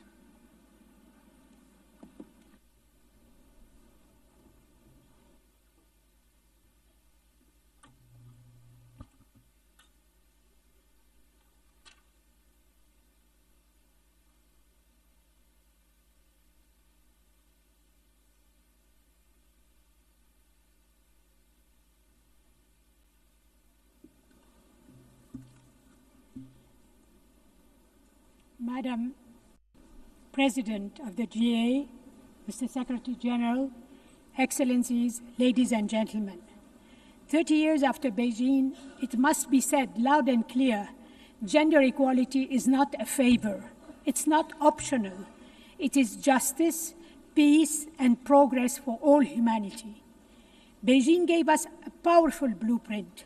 It mandated the world to tackle 12 urgent areas: poverty, education, violence, decision-making, among others, and it transformed global policies. We have made gains, stronger laws against gender-based violence, more girls in schools, and a growing recognition that women's rights are human rights. But let us be honest, we are at a crossroad. Around the world, we witness a backlash against women's human rights, their underrepresentation in decision-making, online abuse, and discrimination against women being coded into new technologies. Moreover, we are horrified by the impact of conflict on women and girls. This is why CEDAW, the committee and the convention, matters more than ever. Beijing gave us the vision. CEDAW gives us the compass. The convention is legally binding. It holds states to account and measures progress and turns promises into rights that cannot be taken away. CEDAW covers every Beijing priority, defends women's economic rights, access to resources, calls for education, a force of transformation, places gender-based violence against women at the center of its concern and demands action. It advances women's voice in peace and security processes, and in that regard, CEDAW has just published an addendum on WPS. And with General Recommendation number 40 on the equal and inclusive representation of women in decision-making system, whose elaboration was supported by a large number of member states, it sets a bold roadmap for 50-50 parity in decision-making, not some distant day, but now. CEDAW is not a bystander. It's a driving force. It is addressing many emerging issues faced by women and girls in conflict, online abuse, stereotypes, and the gendered impacts of climate change. So today, let us stand together and say we will not go back. We will not allow the progress of the past 30 years to be undone. We will renew our commitments, demand accountability, and keep pushing until every woman and girl can live in freedom, equality, and dignity. Beijing gave us the blueprint. CEDAW gives us the compass. Today, as we celebrate Beijing Plus 30, I call on every government in every institution and every one of us. Let us turn today's momentum into a movement. Let us act united, boldly, urgently, until equality is no longer a dream, but the lived reality of every woman and girls everywhere. I thank you for your attention.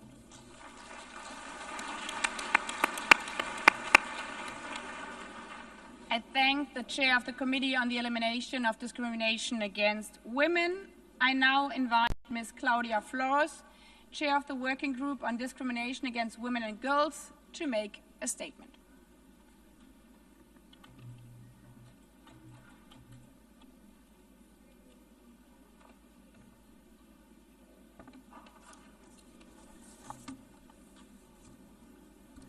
Excellencies, distinguished delegates and colleagues, it is an honor to join you in my capacity as chair of the UN Working Group on Discrimination Against Women and Girls. Thank you for including the working group in this landmark discussion. As we reflect on and reaffirm the Beijing Declaration and Platform for Action, we have both an opportunity but also a responsibility.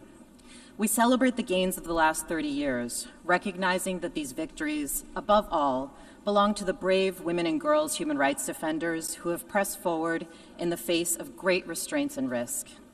We also acknowledge the important progress achieved by member states in partnership with diverse stakeholders. As it marks its 15th anniversary, the working group has seen meaningful strides, from laws ensuring equal participation in public life, to reforms dismantling discrimination in family and cultural life, to new investments expanding women's and girls' economic rights. These advances demonstrate what is possible when states commit systematically to equality in all of its dimensions. Yet, we must also confront the reality that alongside this progress, and perhaps in response to it, a troubling wave of backlash threatens women and girls' rights worldwide, including challenges to the very concept of gender as the social and cultural norms and power relations we have built around sex. We see retrogressive narratives and policies designed to restrict rights and divide movements for dignity and equality. These are not abstract debates. They are concrete harms with grave costs for women and girls. In our most recent response, the working group, together with 30 independent mandate holders, issued a joint statement reaffirming the centrality of gender to the protection of human rights. Today, I urge states to act with determination to preserve international consensus and protect hard-won gains for women and girls. At the same time, we also recognize that these moments of challenge can be moments of opportunity. The working group remains committed to supporting states and stakeholders in advancing substantive gender equality as articulated in CEDAW. This year, through its forthcoming report on artificial intelligence and through the CREATE framework presented in its latest guidance, this framework offers a holistic and inclusive pathway to counter the gender backlash and to foster the transformation needed for a global community truly rooted in human dignity. Excellencies, while we celebrate the achievements of member states, civil society, the United Nations, all who are gathered here, we must also confront urgently and honestly what it will take to achieve gender equality. We can't afford another 30 years of effort only to see progress unravel. What is needed now is investment and political will to hold the line, the clarity to find ways forward amidst mounting challenges, and the integrity to trust women and girls as they continue to lead the way. Thank you.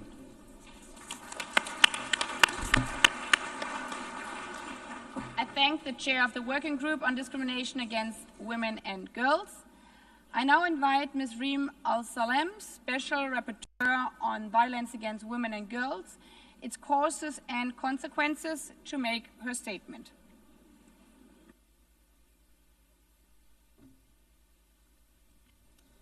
Madam President of the General Assembly, Mr. Secretary General, Excellencies.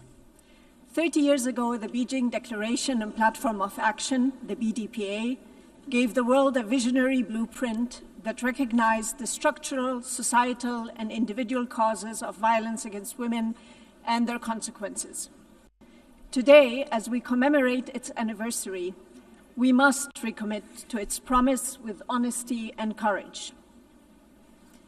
That starts with returning to the original intent of the BDPA, not diluted, not reinterpreted, and to implementing it comprehensively and not superficially. Let me highlight 6 commitments that are especially urgent and pertinent today. First, we must reaffirm women's inherent dignity and humanity. The BDPA mentions dignity 7 times and humanity 5 times, reminding us that women are not a subset, but are half of humanity. Yet today, those words have vanished from our policy language as though women's most basic worth and rights could be set aside. If we lose the language of dignity and humanity, we lose the foundation of equality. Second, we must reclaim the material reality of being female. The BDPA references the term sex or a derivative of it 176 times, recalling that all major human rights instruments prohibit discrimination on that basis.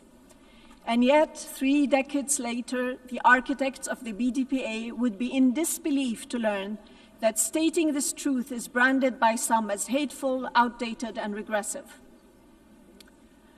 Third, we must confront the rampant commodification and objectification of women and girls. Their bodies, their sexuality, and even reproductive functions have been turned into products for the sale and purchase, creating patriarchal entitlements and control, both online and offline.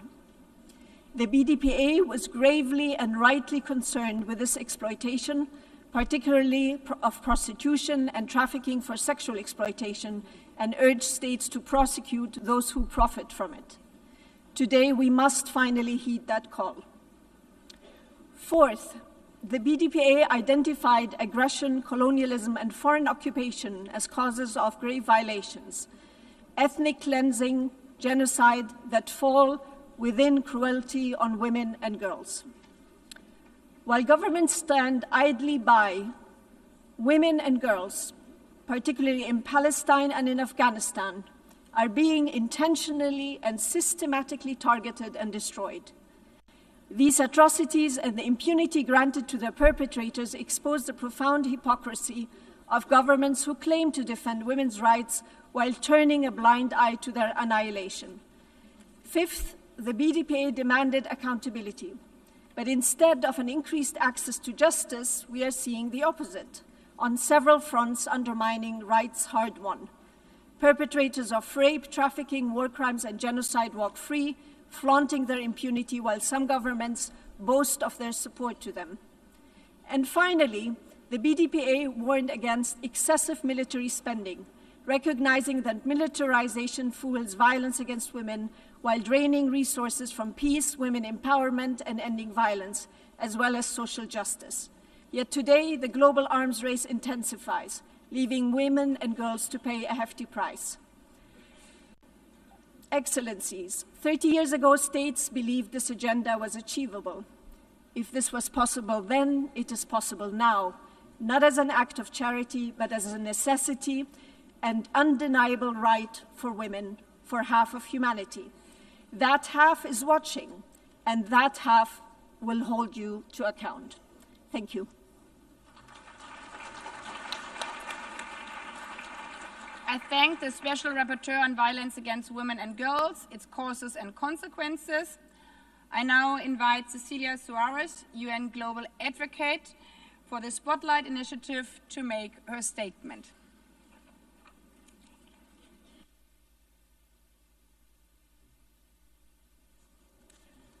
Good morning, Madam President, Secretary General, Excelencias, amigos.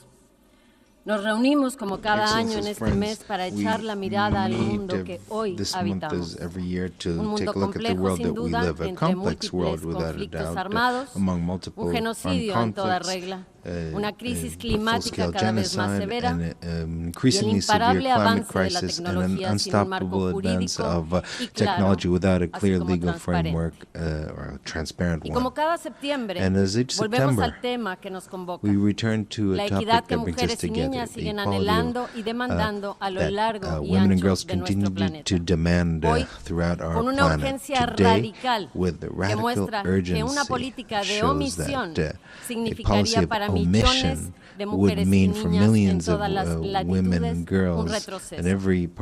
No es sorpresa para nadie que la inversión global en equidad de género resulte una ficha comodín dentro de los presupuestos globales. Los números así lo demuestran. Tan solo en lo que llevamos en 2025, la lucha por la equidad de género presenta un déficit presupuestario de $420 billones.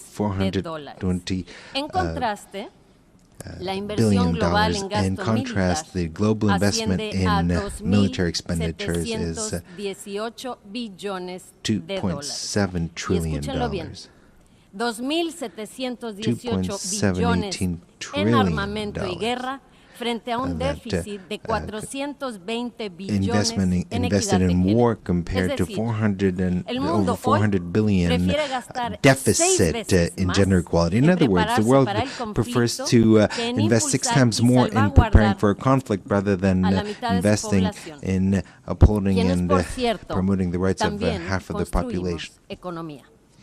La pregunta inevitable es, ¿qué hemos normalizado para creer que tener los medios de destrucción es más importante que garantizar el desarrollo y las oportunidades de mujeres y niñas? ¿Hasta cuándo seguiremos pensando que se nos puede dejar vivir como ciudadanas de segunda? La pregunta puede sonar ingenua.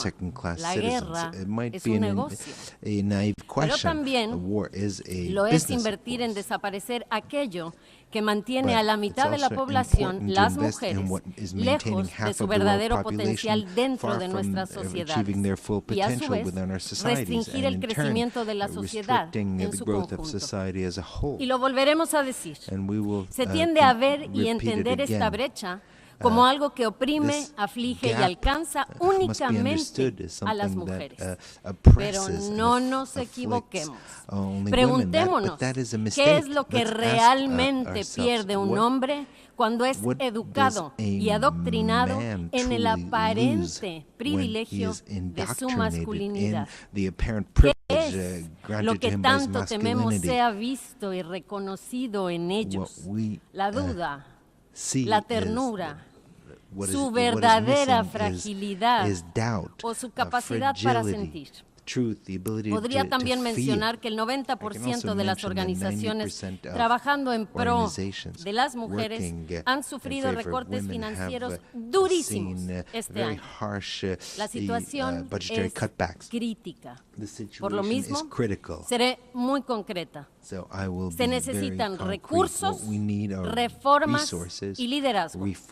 La iniciativa Spotlight ha demostrado con sus mecanismos, programas y marcos jurídicos que es posible obtener resultados positivos y concretos en esta lucha. Es liderazgo lo que se requiere de quienes hoy están aquí.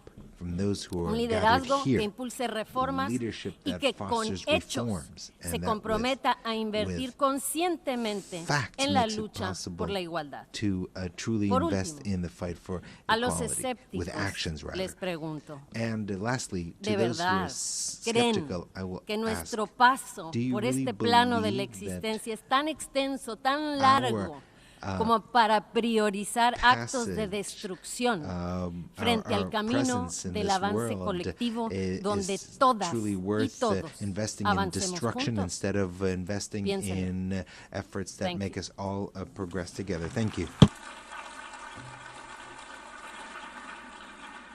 I thank Ms. Suarez, and now I invite Ms. Memorio Kachamba, Executive Director of the African Women's Development and Communication Network, to make a statement.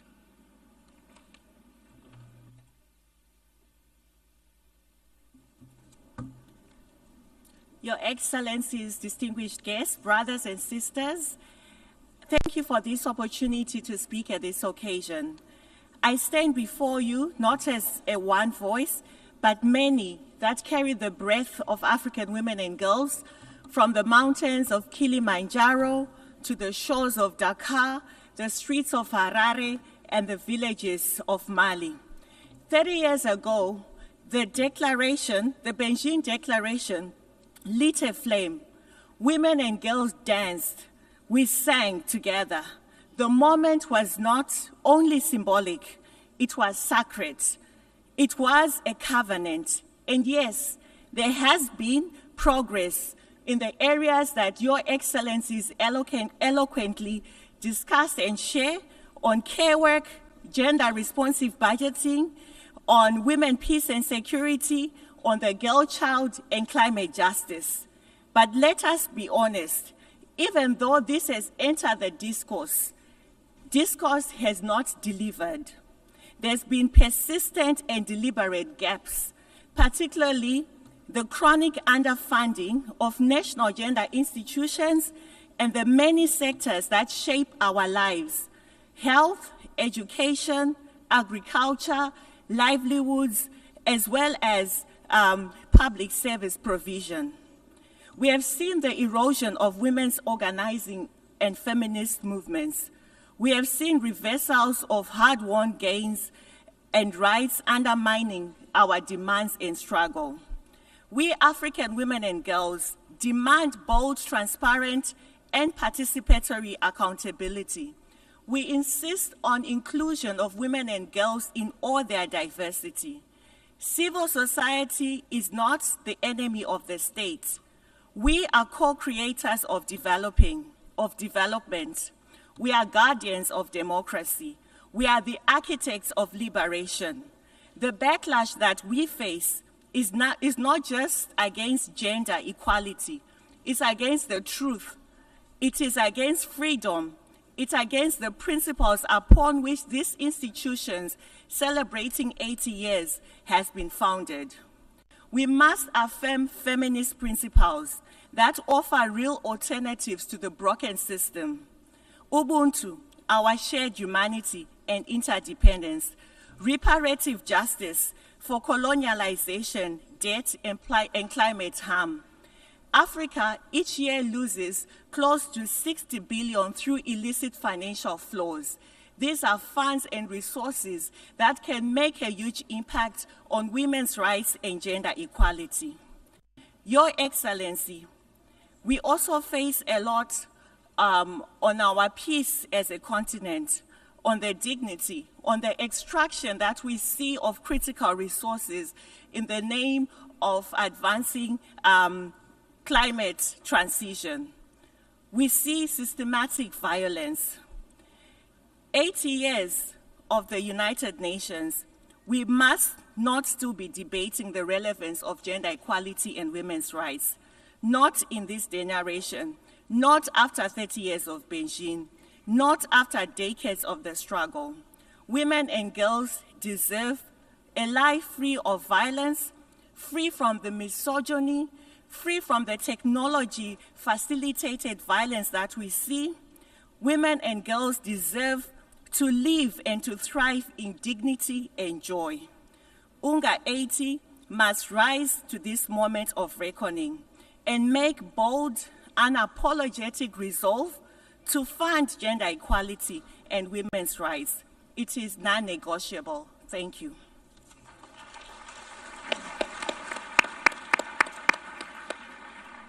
I thank Ms. Kachamba. I now invite Ms. Nadia Murad, Nobel Peace Laureate and founder of Nadia's initiative, to make her statement.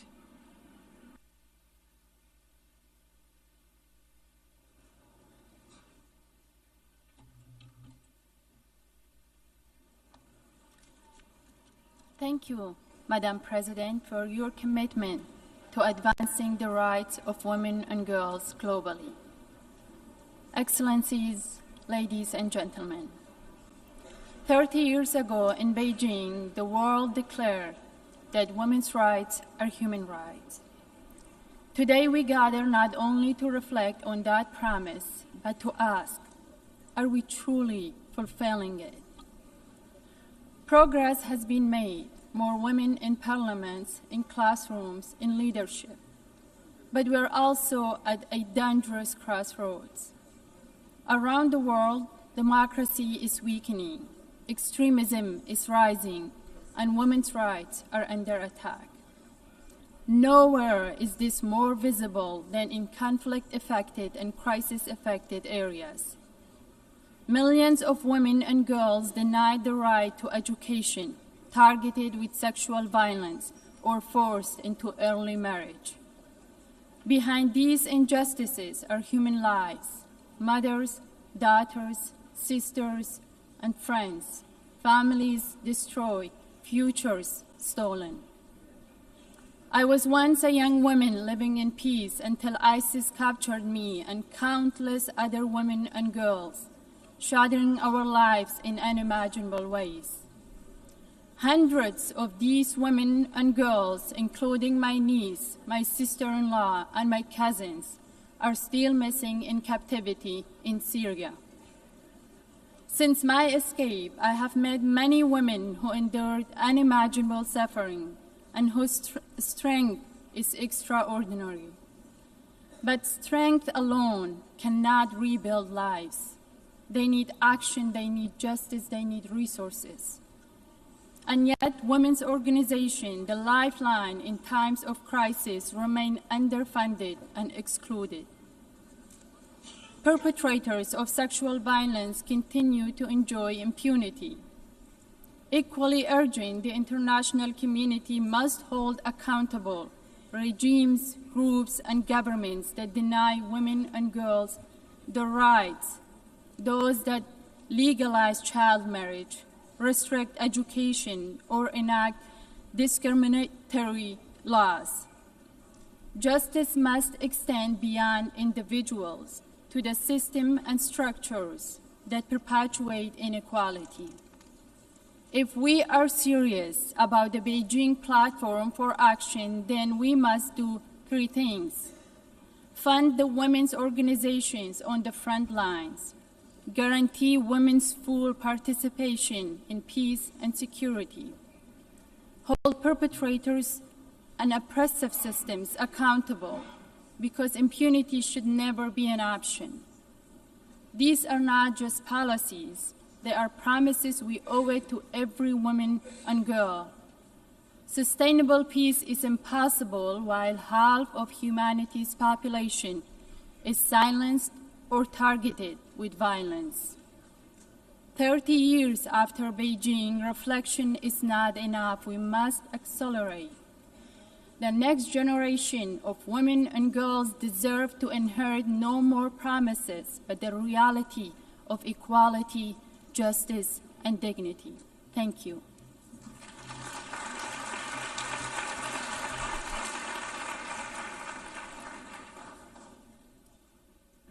I thank Nadia Murad, and with the wise words from her, we have just heard the last speaker for the opening segment of this high-level meeting. I thank all our eminent speakers once again for their participation and insightful interventions, and maybe we have applause for all of the speakers again.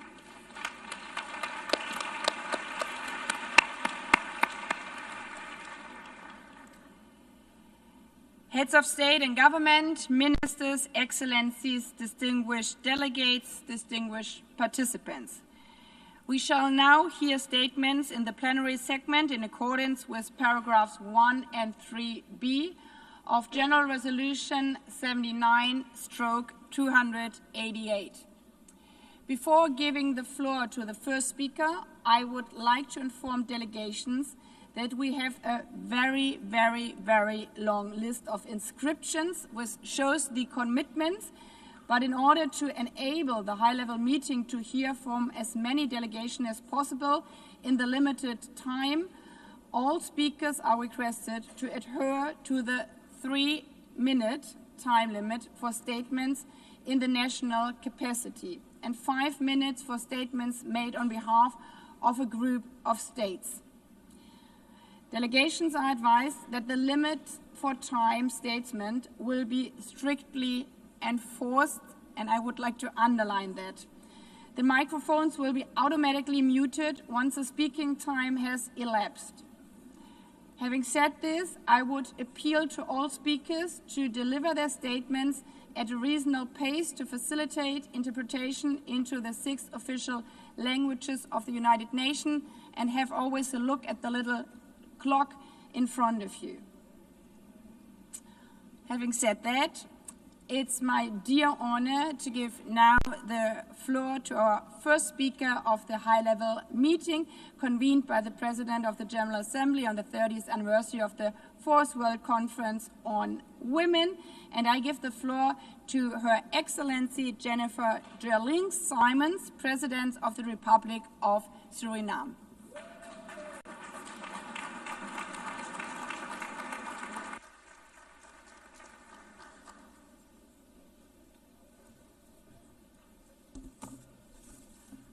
Excellencies, it is with great honor and responsibility that I stand here as the first female president of the Republic of Suriname and also the first member state speaking today as we commemorate the 30th anniversary of the 4th World Conference on Women.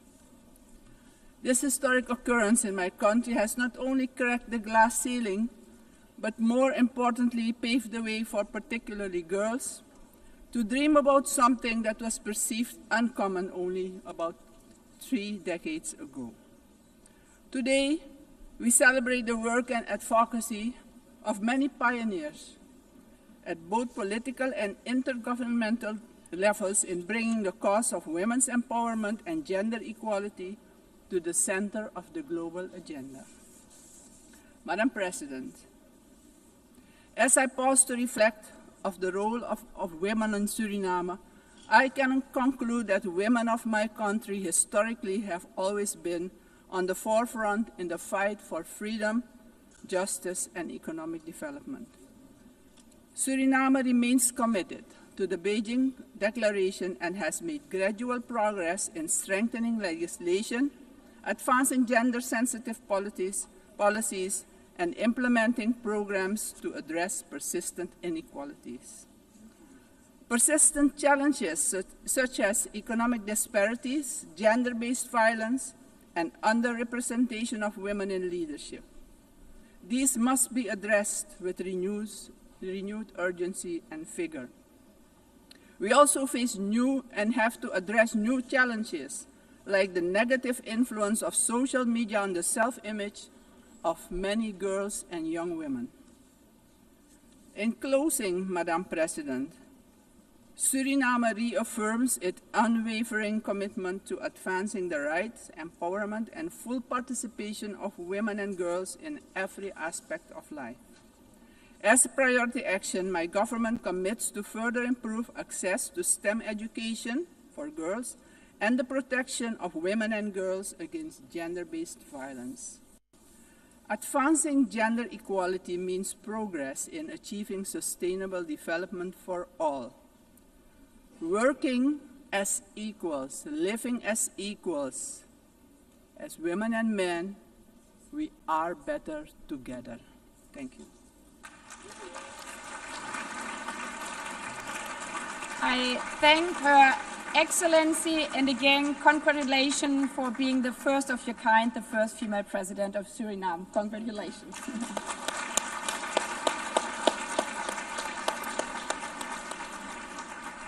I now give the floor to Her Excellency Karen Keller-Sutter, President of the Swiss Confederation.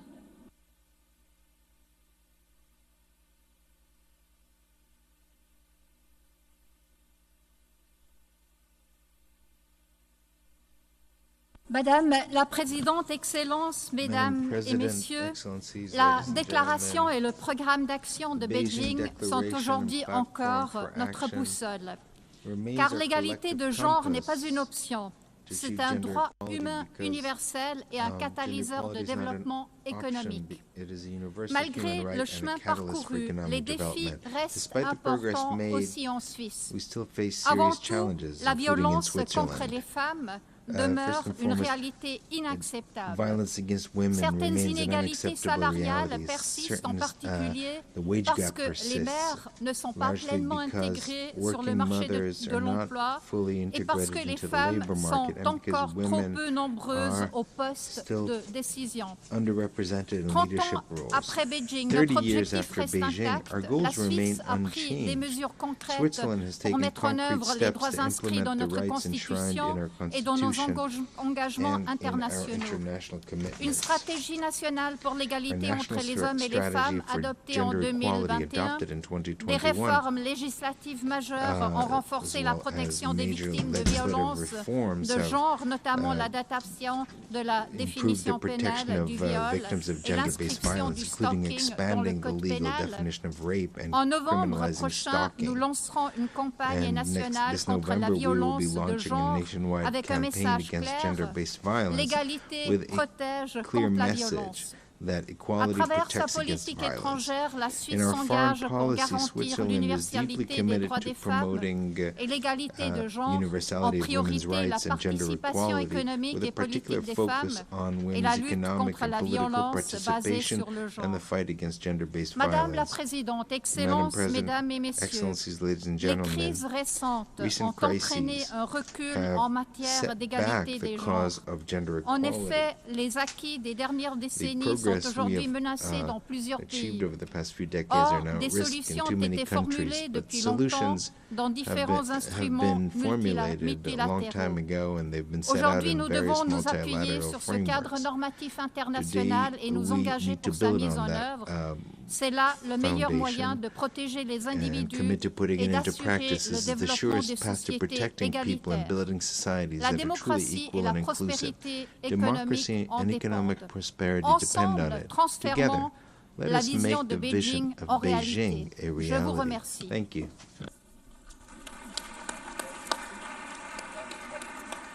Merci beaucoup. I give the floor now to Her Excellency Netumbo Nandi-Ndaitwah, President of the Republic of Namibia.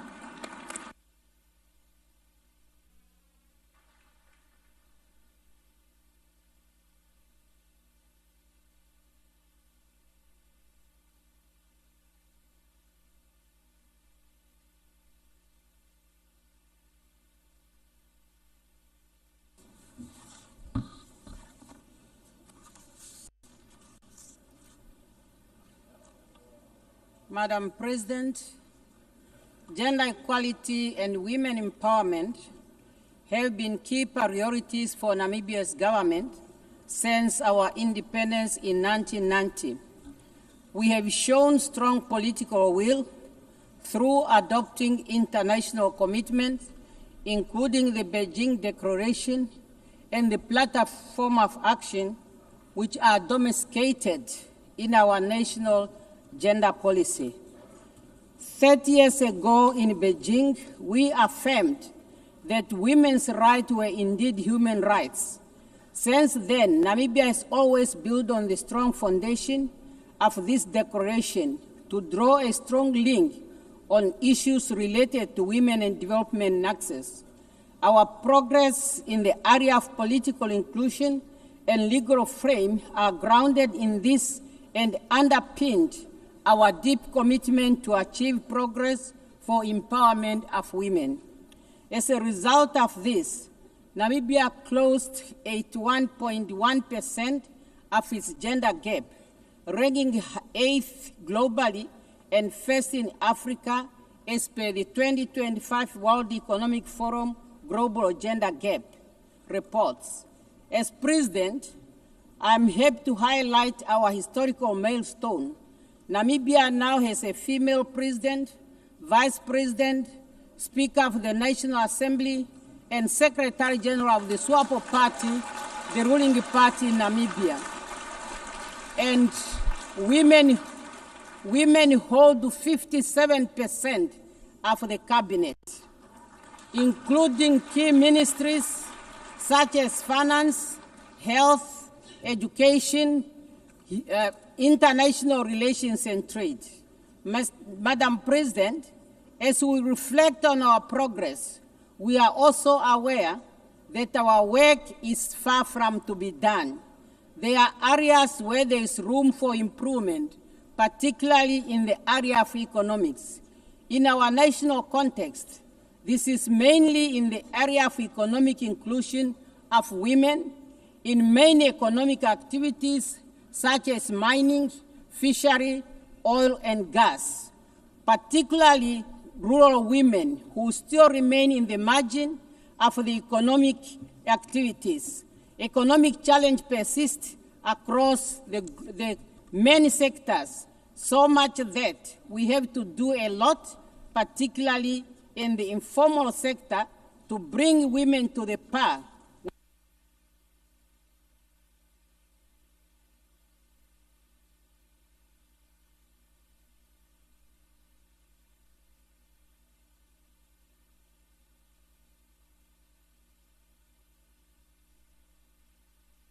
Madam President, thank you.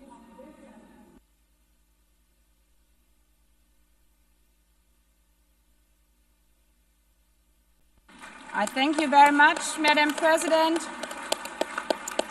And also congratulations to Namibia. And just in case you hear again, we couldn't find a woman, call the government or the president of Namibia. They could advise you. So the next on the list, I have the honor to give the floor to Her Excellency Dina Ercilia Boluarte Segarra, President of the Republic of Peru.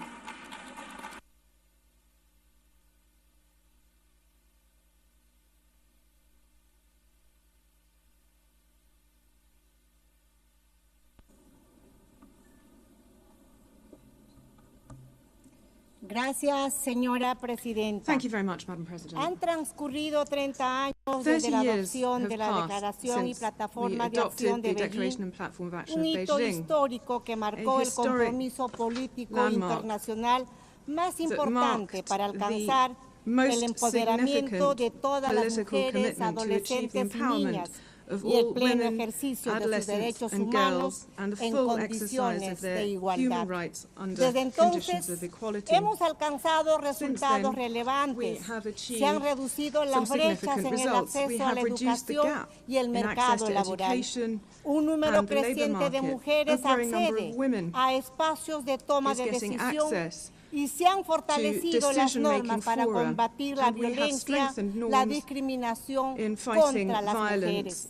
Sin embargo, Presidenta, aún persisten brechas estructurales que limitan el desarrollo de las mujeres y las niñas, pues la pobreza extrema y la multidimensional, la discriminación y la violencia nos siguen afectando desproporcionadamente. Frente a ello, el Perú toma acciones decididas. En el año 2019 se aprobó la Política Nacional de Igualdad de Género, cuyos objetivos prioritarios son garantizar a las mujeres el ejercicio de todos sus derechos, erradicar la violencia contra ellas, empoderarlas y superar las barreras institucionales y socioculturales que enfrentan. Contamos con más de 400 centros de emergencia mujer a nivel nacional, emergency women's centers across the country, un enfoque intercultural para atender casos de violencia contra las mujeres deal with cases of violence against women so that we can put an end to this scourge. And we are using public funds to finance projects to support the economic independence of women. We have also taken steps to legally recognize the right to care and to create a national care system to guarantee this right. We're also accrediting and certifying the skills of care workers, many of whom are women. We are working to guarantee women's access to quality education, una mayor inclusión laboral e greater inclusion in the labour market and increasing women's participation at the political level and all levels of government. Que el matrimonio infantil fue abolido en el año 2023. In 2023, we abolished child marriage. Madam President, as the first woman president, the interpreter apologizes, the microphone does not appear to be working.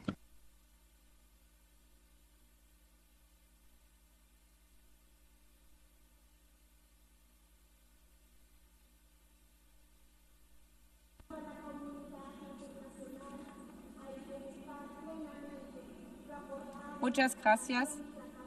Thank you very much.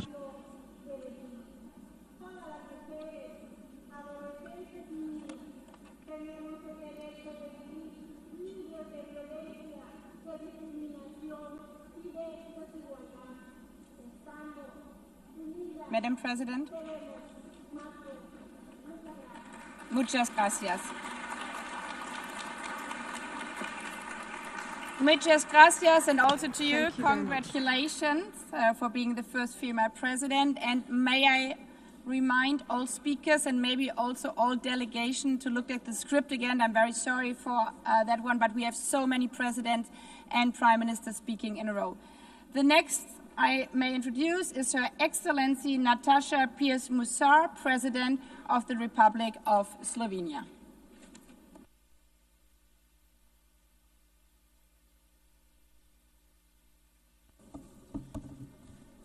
Madam President, Your Excellencies, we need to face a difficult truth.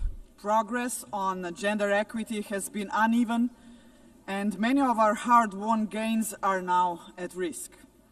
Sexual and gender-based violence, economic inequality, a lack of sexual and reproductive rights, political underrepresentation, and the systemic discrimination of women persist. Real change requires making gender equity a genuine priority, including in peace and security. If not now, when? At a time when the world is facing a record number of conflicts. Conflicts that claim a devastating number of civilian lives, as in Gaza, where 2/3 of the victims are women and children. Simply put, the inclusion of women is a guarantee for peace. It is also high time that the UN's leadership reflects the diversity of the people it serves. This calls for bold action from all of us to nominate, support, and elect women to the highest offices, both here at the UN and in our own countries as well. After 80 years, the United Nations must lead by example. We cannot afford to miss yet another chance to appoint the first woman Secretary General, nor we can afford to move forward into a future where still only 6% of General Assembly presidents are women. Let me be clear. The issue has never been about merit. There are plenty smart and capable women. What is lacking is the will to open doors. Dear all, let us invest in women's leadership and ensure that every girl can live a life of opportunity. I know that women and girls in Afghanistan, Gaza, Ukraine, Sudan, Haiti, and beyond are counting on us. And let me just conclude. My husband is a proud feminist. I am a proud feminist. And I am battling this battle not to say that the men need less. I'm not doing this for that. I just want the girls to have the same opportunities. And we need men to help us. And just to conclude with a couple of numbers, do you know how many presidents we have, female presidents we have in European Union? 2, in Malta and in Slovenia.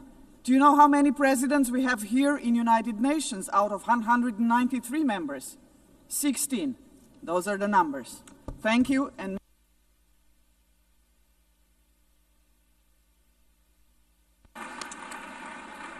I thank Her Excellency, Madam President, and again also congratulations to you being the first in that role. I give the floor now to His Excellency Daniel Francesco Chapo, President of the Republic of Mozambique.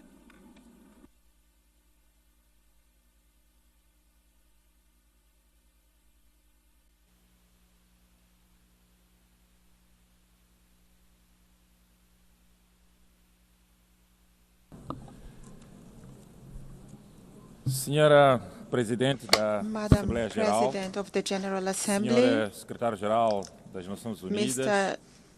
Secretary General of the United Nations, Your Excellencies, before my intervention, I would like to say that I am here in order to save the honor of men in the room, because since we've started, I just see women making the intervention.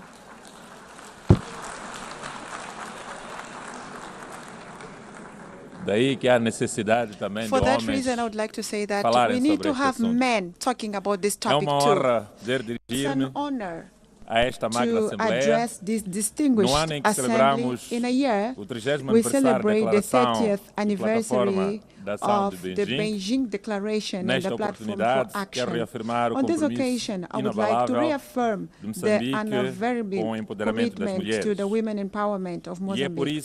This is why the implementation of the agenda of Beijing, we have defined 2 priority areas for all girls and women, namely freedom of poverty through promoting access to reproductive resources and economic resources, zero violence, with a particular focus on eradication of femicide and all forms of gender-based violence.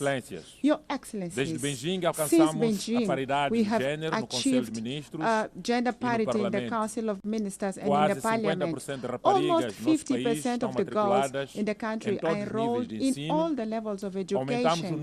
We have increased the number of institutional births from 48% to 65%. We have women in leadership positions in the central organ of sovereignty, like the Prime Minister, the President of the Assembly of the Republic, the President of Constitutional Council, President of Administrative Court, amongst other significant advances achieved in the local leadership.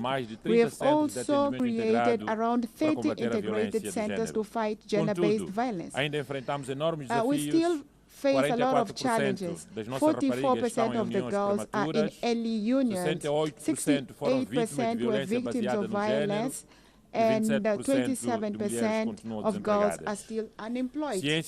Mindful of new frontiers of inequalities that are emerging with artificial intelligence and digital technologies that affect disproportionately the employment of women, Mozambique is integrating into the curriculum and promoting girls' access to science and technology,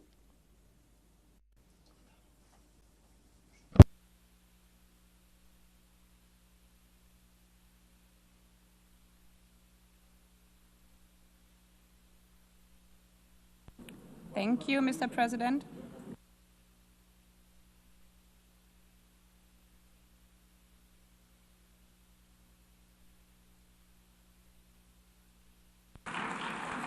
Obrigado, and I thank His Excellency, the President of the Republic of Mozambique. I give the floor now to Her Excellency Hilda Hein, President of the Republic of Marshall Islands.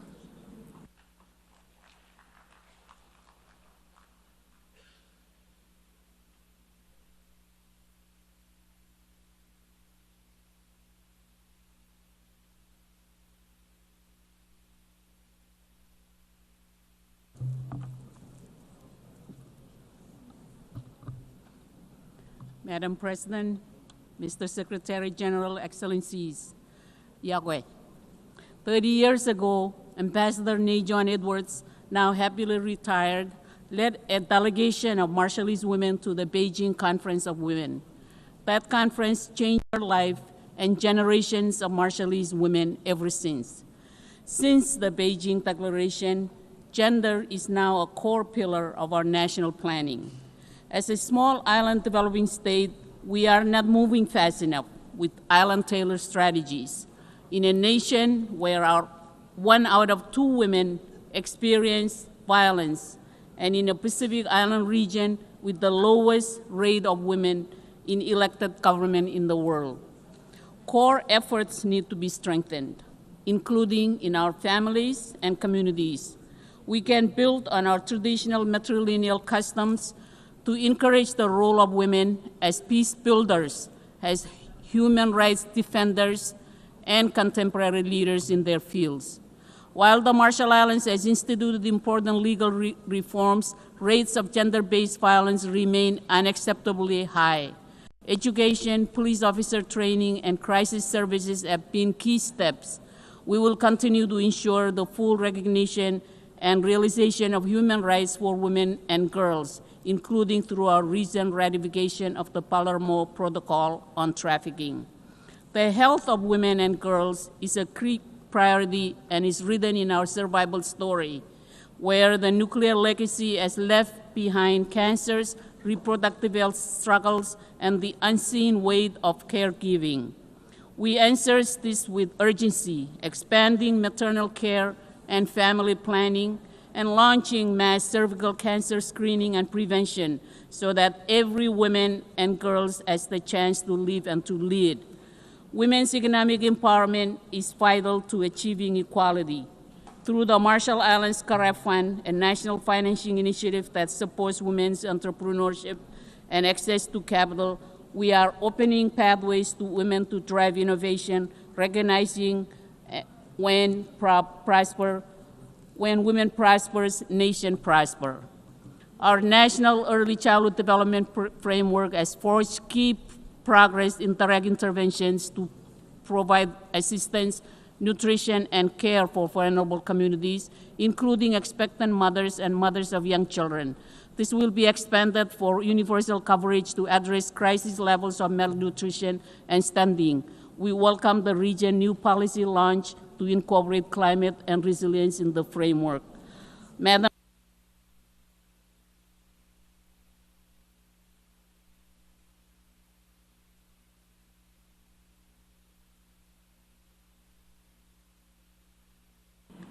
I thank you, Madam President.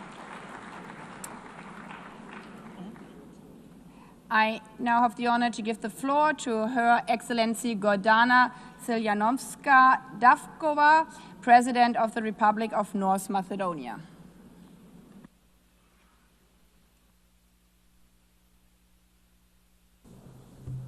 Distinguished Excellencies, ladies and gentlemen, 30 years ago, in Beijing, the nations of the world made a solemn pledge to advance women's rights and human rights, to achieve gender equality, and to empower every woman and girl to live free from violence, discrimination, and limitation. The Beijing Declaration and Platform for Action remain a cornerstone of international law, a living testament that equally for women is both justice and a prerequisite for peace, prosperity, and sustainable development. And yet, 3 decades on, we must admit progress has been uneven, fragile, and too often reversible. Violence against women persists with impunity, femicide desecrates the sanctity of life, and structural barriers still deny women leadership, resources, and decision-making power. These are not abstractions. They would wound families, societies, and generations. At the same time, the very institution created to safeguard peace, the United Nations faces a profound crisis.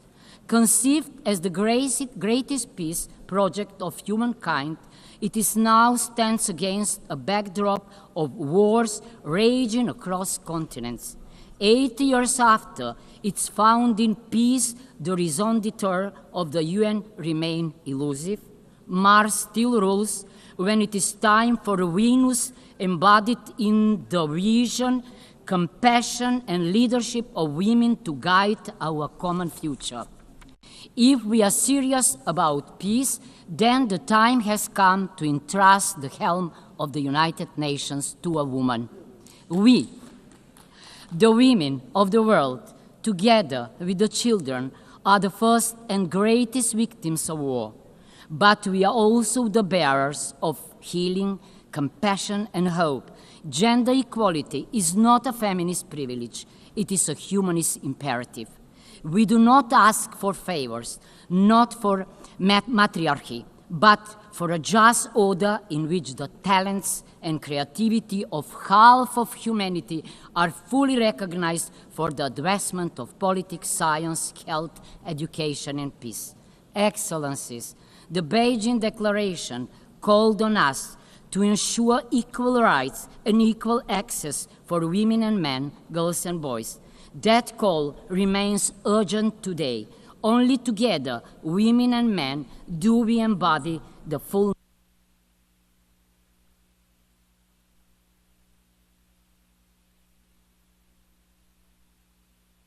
renew our commitment.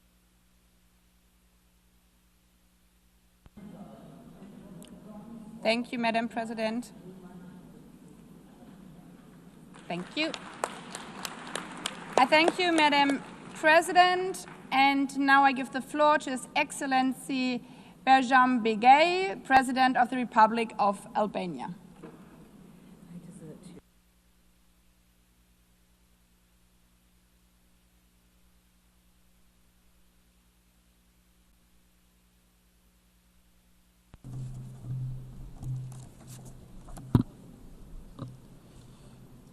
Madam President, Excellencies, it's my pleasure to present at the commemoration of the 30th anniversary of the Beijing Conference an important platform in the global efforts for gender equality and the empowerment of women and girls.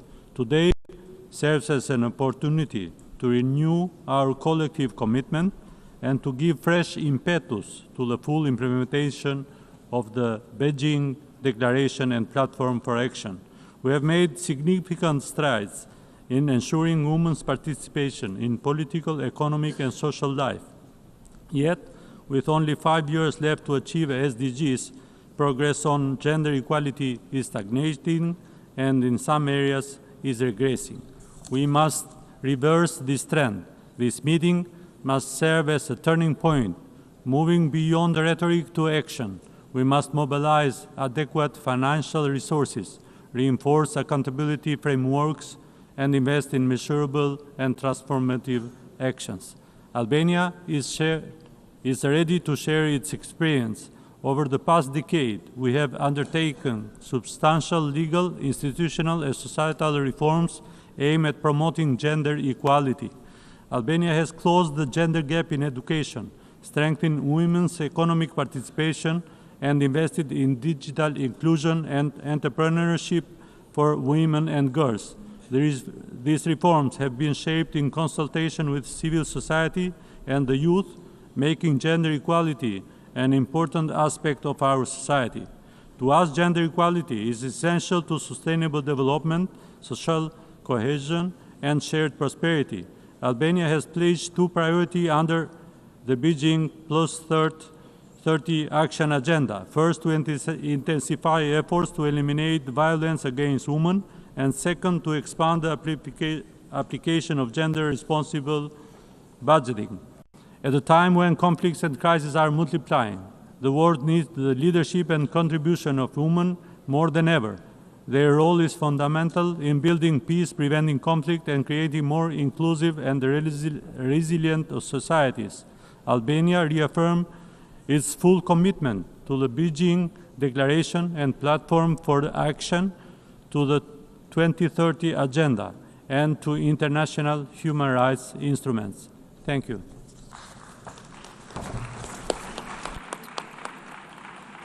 I thank His Excellency President of the Republic of Albania. I have the honor to give the floor to His Serene Highness Prince Albert II of Monaco.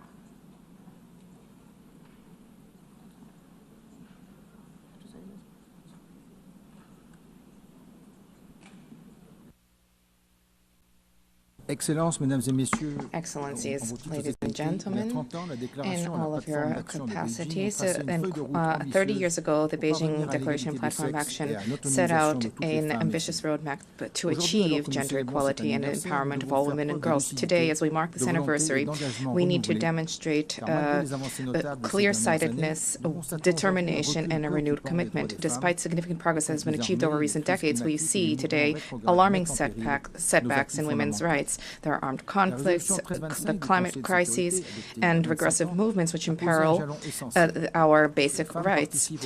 Security Council Resolution 1325 was adopted 25 years ago. It is a key landmark.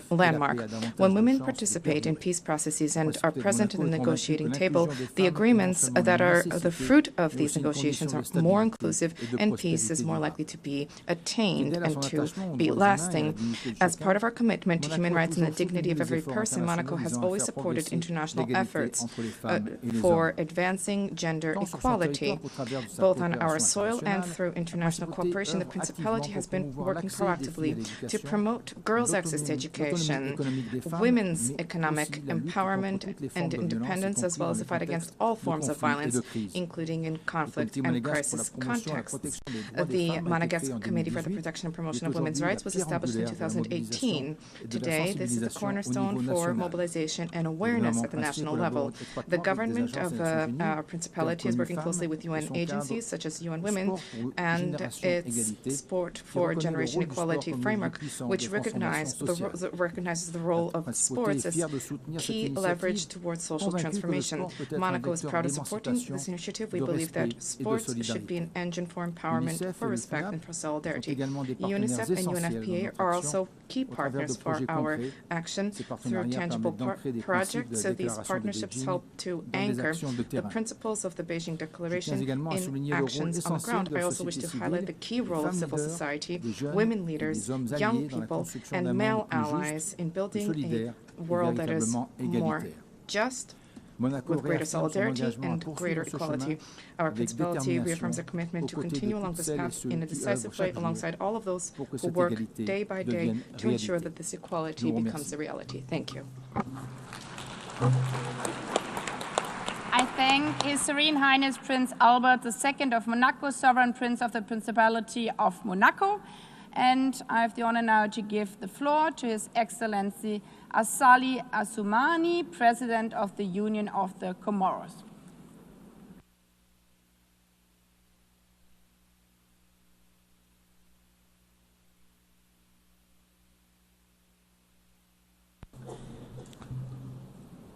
Madame la Présidente de l'Assemblée, Madam President of the General Honorable Assembly, Assistance, Mesdames et Messieurs, Assalamu alaikum wa rahmatullahi wa barakatuh. C'est pour moi un grand honneur, un réel plaisir de prendre la parole en ce moment solennel à l'occasion du 30e anniversaire de la 4e conférence mondiale sur les femmes. Cet anniversaire est l'occasion de dresser un bilan de progrès accomplis depuis la conférence historique de Pékin en 1995, mais aussi de mettre en lumière les réalisations, les meilleures pratiques, ainsi que les défis persistants dans la promotion de l'égalité des genres à travers le monde.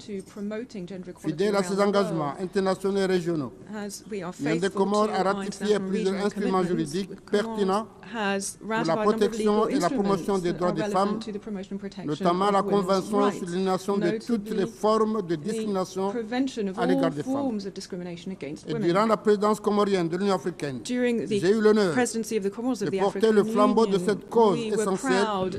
C'est dans ce cadre que, le 30 octobre 2023, notre pays a organisé la troisième conférence de consultation des femmes leaders africaines sur les thèmes stimuler l'engagement en faveur de l'autonomisation économique des femmes et mettre fin à la violence à l'égard des femmes et des filles. Sur le plan national, la Constitution comorienne a toujours garanti les droits des femmes en les protégeant contre la violence, l'exploitation, l'abandon et contre toutes sortes de violences. De nombreuses réformes législatives et institutionnelles ont été adoptées, parmi lesquelles le nouveau code pénal intégrant des dispositions pour la protection des femmes et des enfants. Et plus récemment, en 2024, la création d'un ministère dédié à la promotion des genres, à la solidarité et à l'information, à laquelle il y a une femme qui m'a donné l'autorisation de venir parler aujourd'hui. Le gouvernement comorien a mis en place une politique nationale d'égalité du genre et développé des mécanismes de prise en charge médicale, juridique et psychologique pour les victimes de violences basées sur le genre.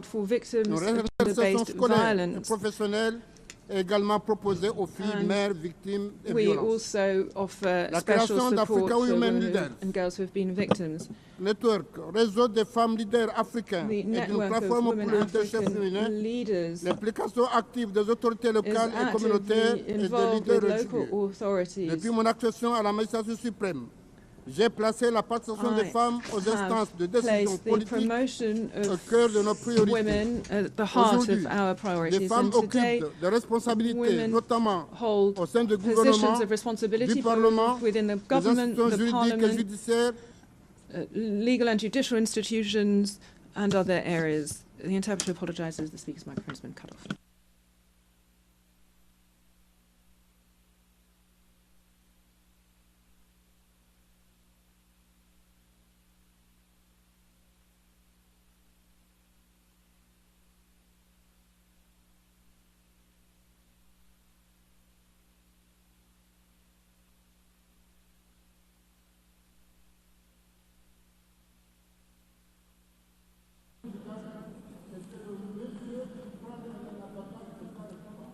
Excellency,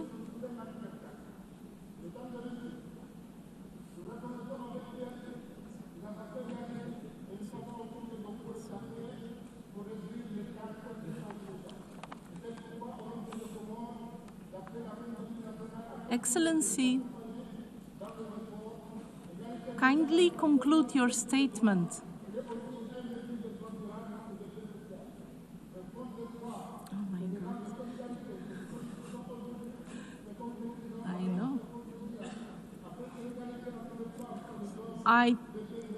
I thank His Excellency, the President of the Union of Comoros, and I now give the floor to His Excellency Bassirou Diomaye Diakhar Faye, President of the Republic of Senegal.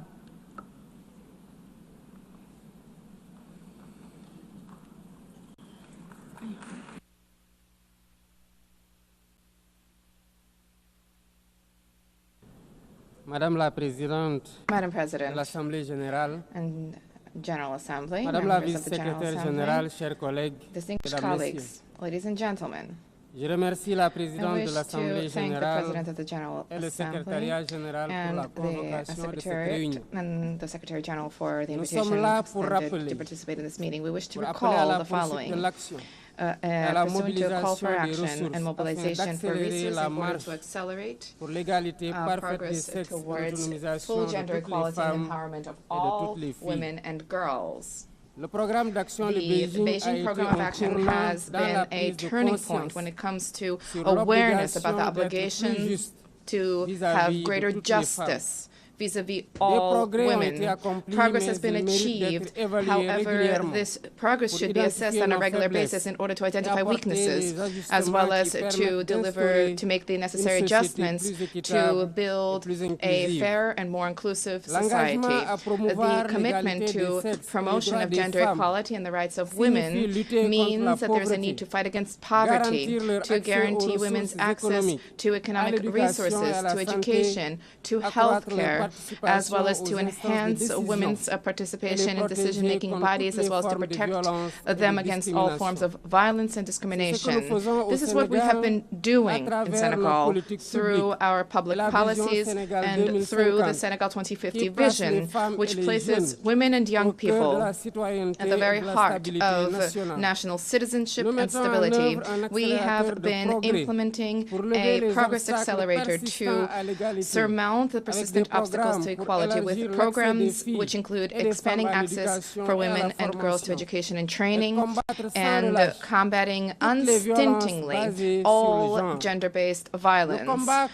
We are fighting against all forms of violence and discrimination against women and girls, and this struggle needs to be continued with vigor, neither in religion, history, or any affiliation, or any argument can be made for women to be abused, discriminated against, or marginalized. All public bodies, members of civil society, religious and faith traditional leaders, all citizens have an obligation more than ever before to mobilize ourselves against brutality, against harassment, against rape, and against all forms of abuse. Together, let us surmount the persistent inequality. Let us work towards a greater partnership among states. Let us prepare future generations, succeeding generations, helping them to live in a fairer, more equal, and more harmonious world. This is a shared responsibility. This is a universal moral duty. I thank you for your attention. I thank His Excellency the President of Senegal, and I now give the floor to His Excellency Faustin Archange Touadéra, President of the Central African Republic.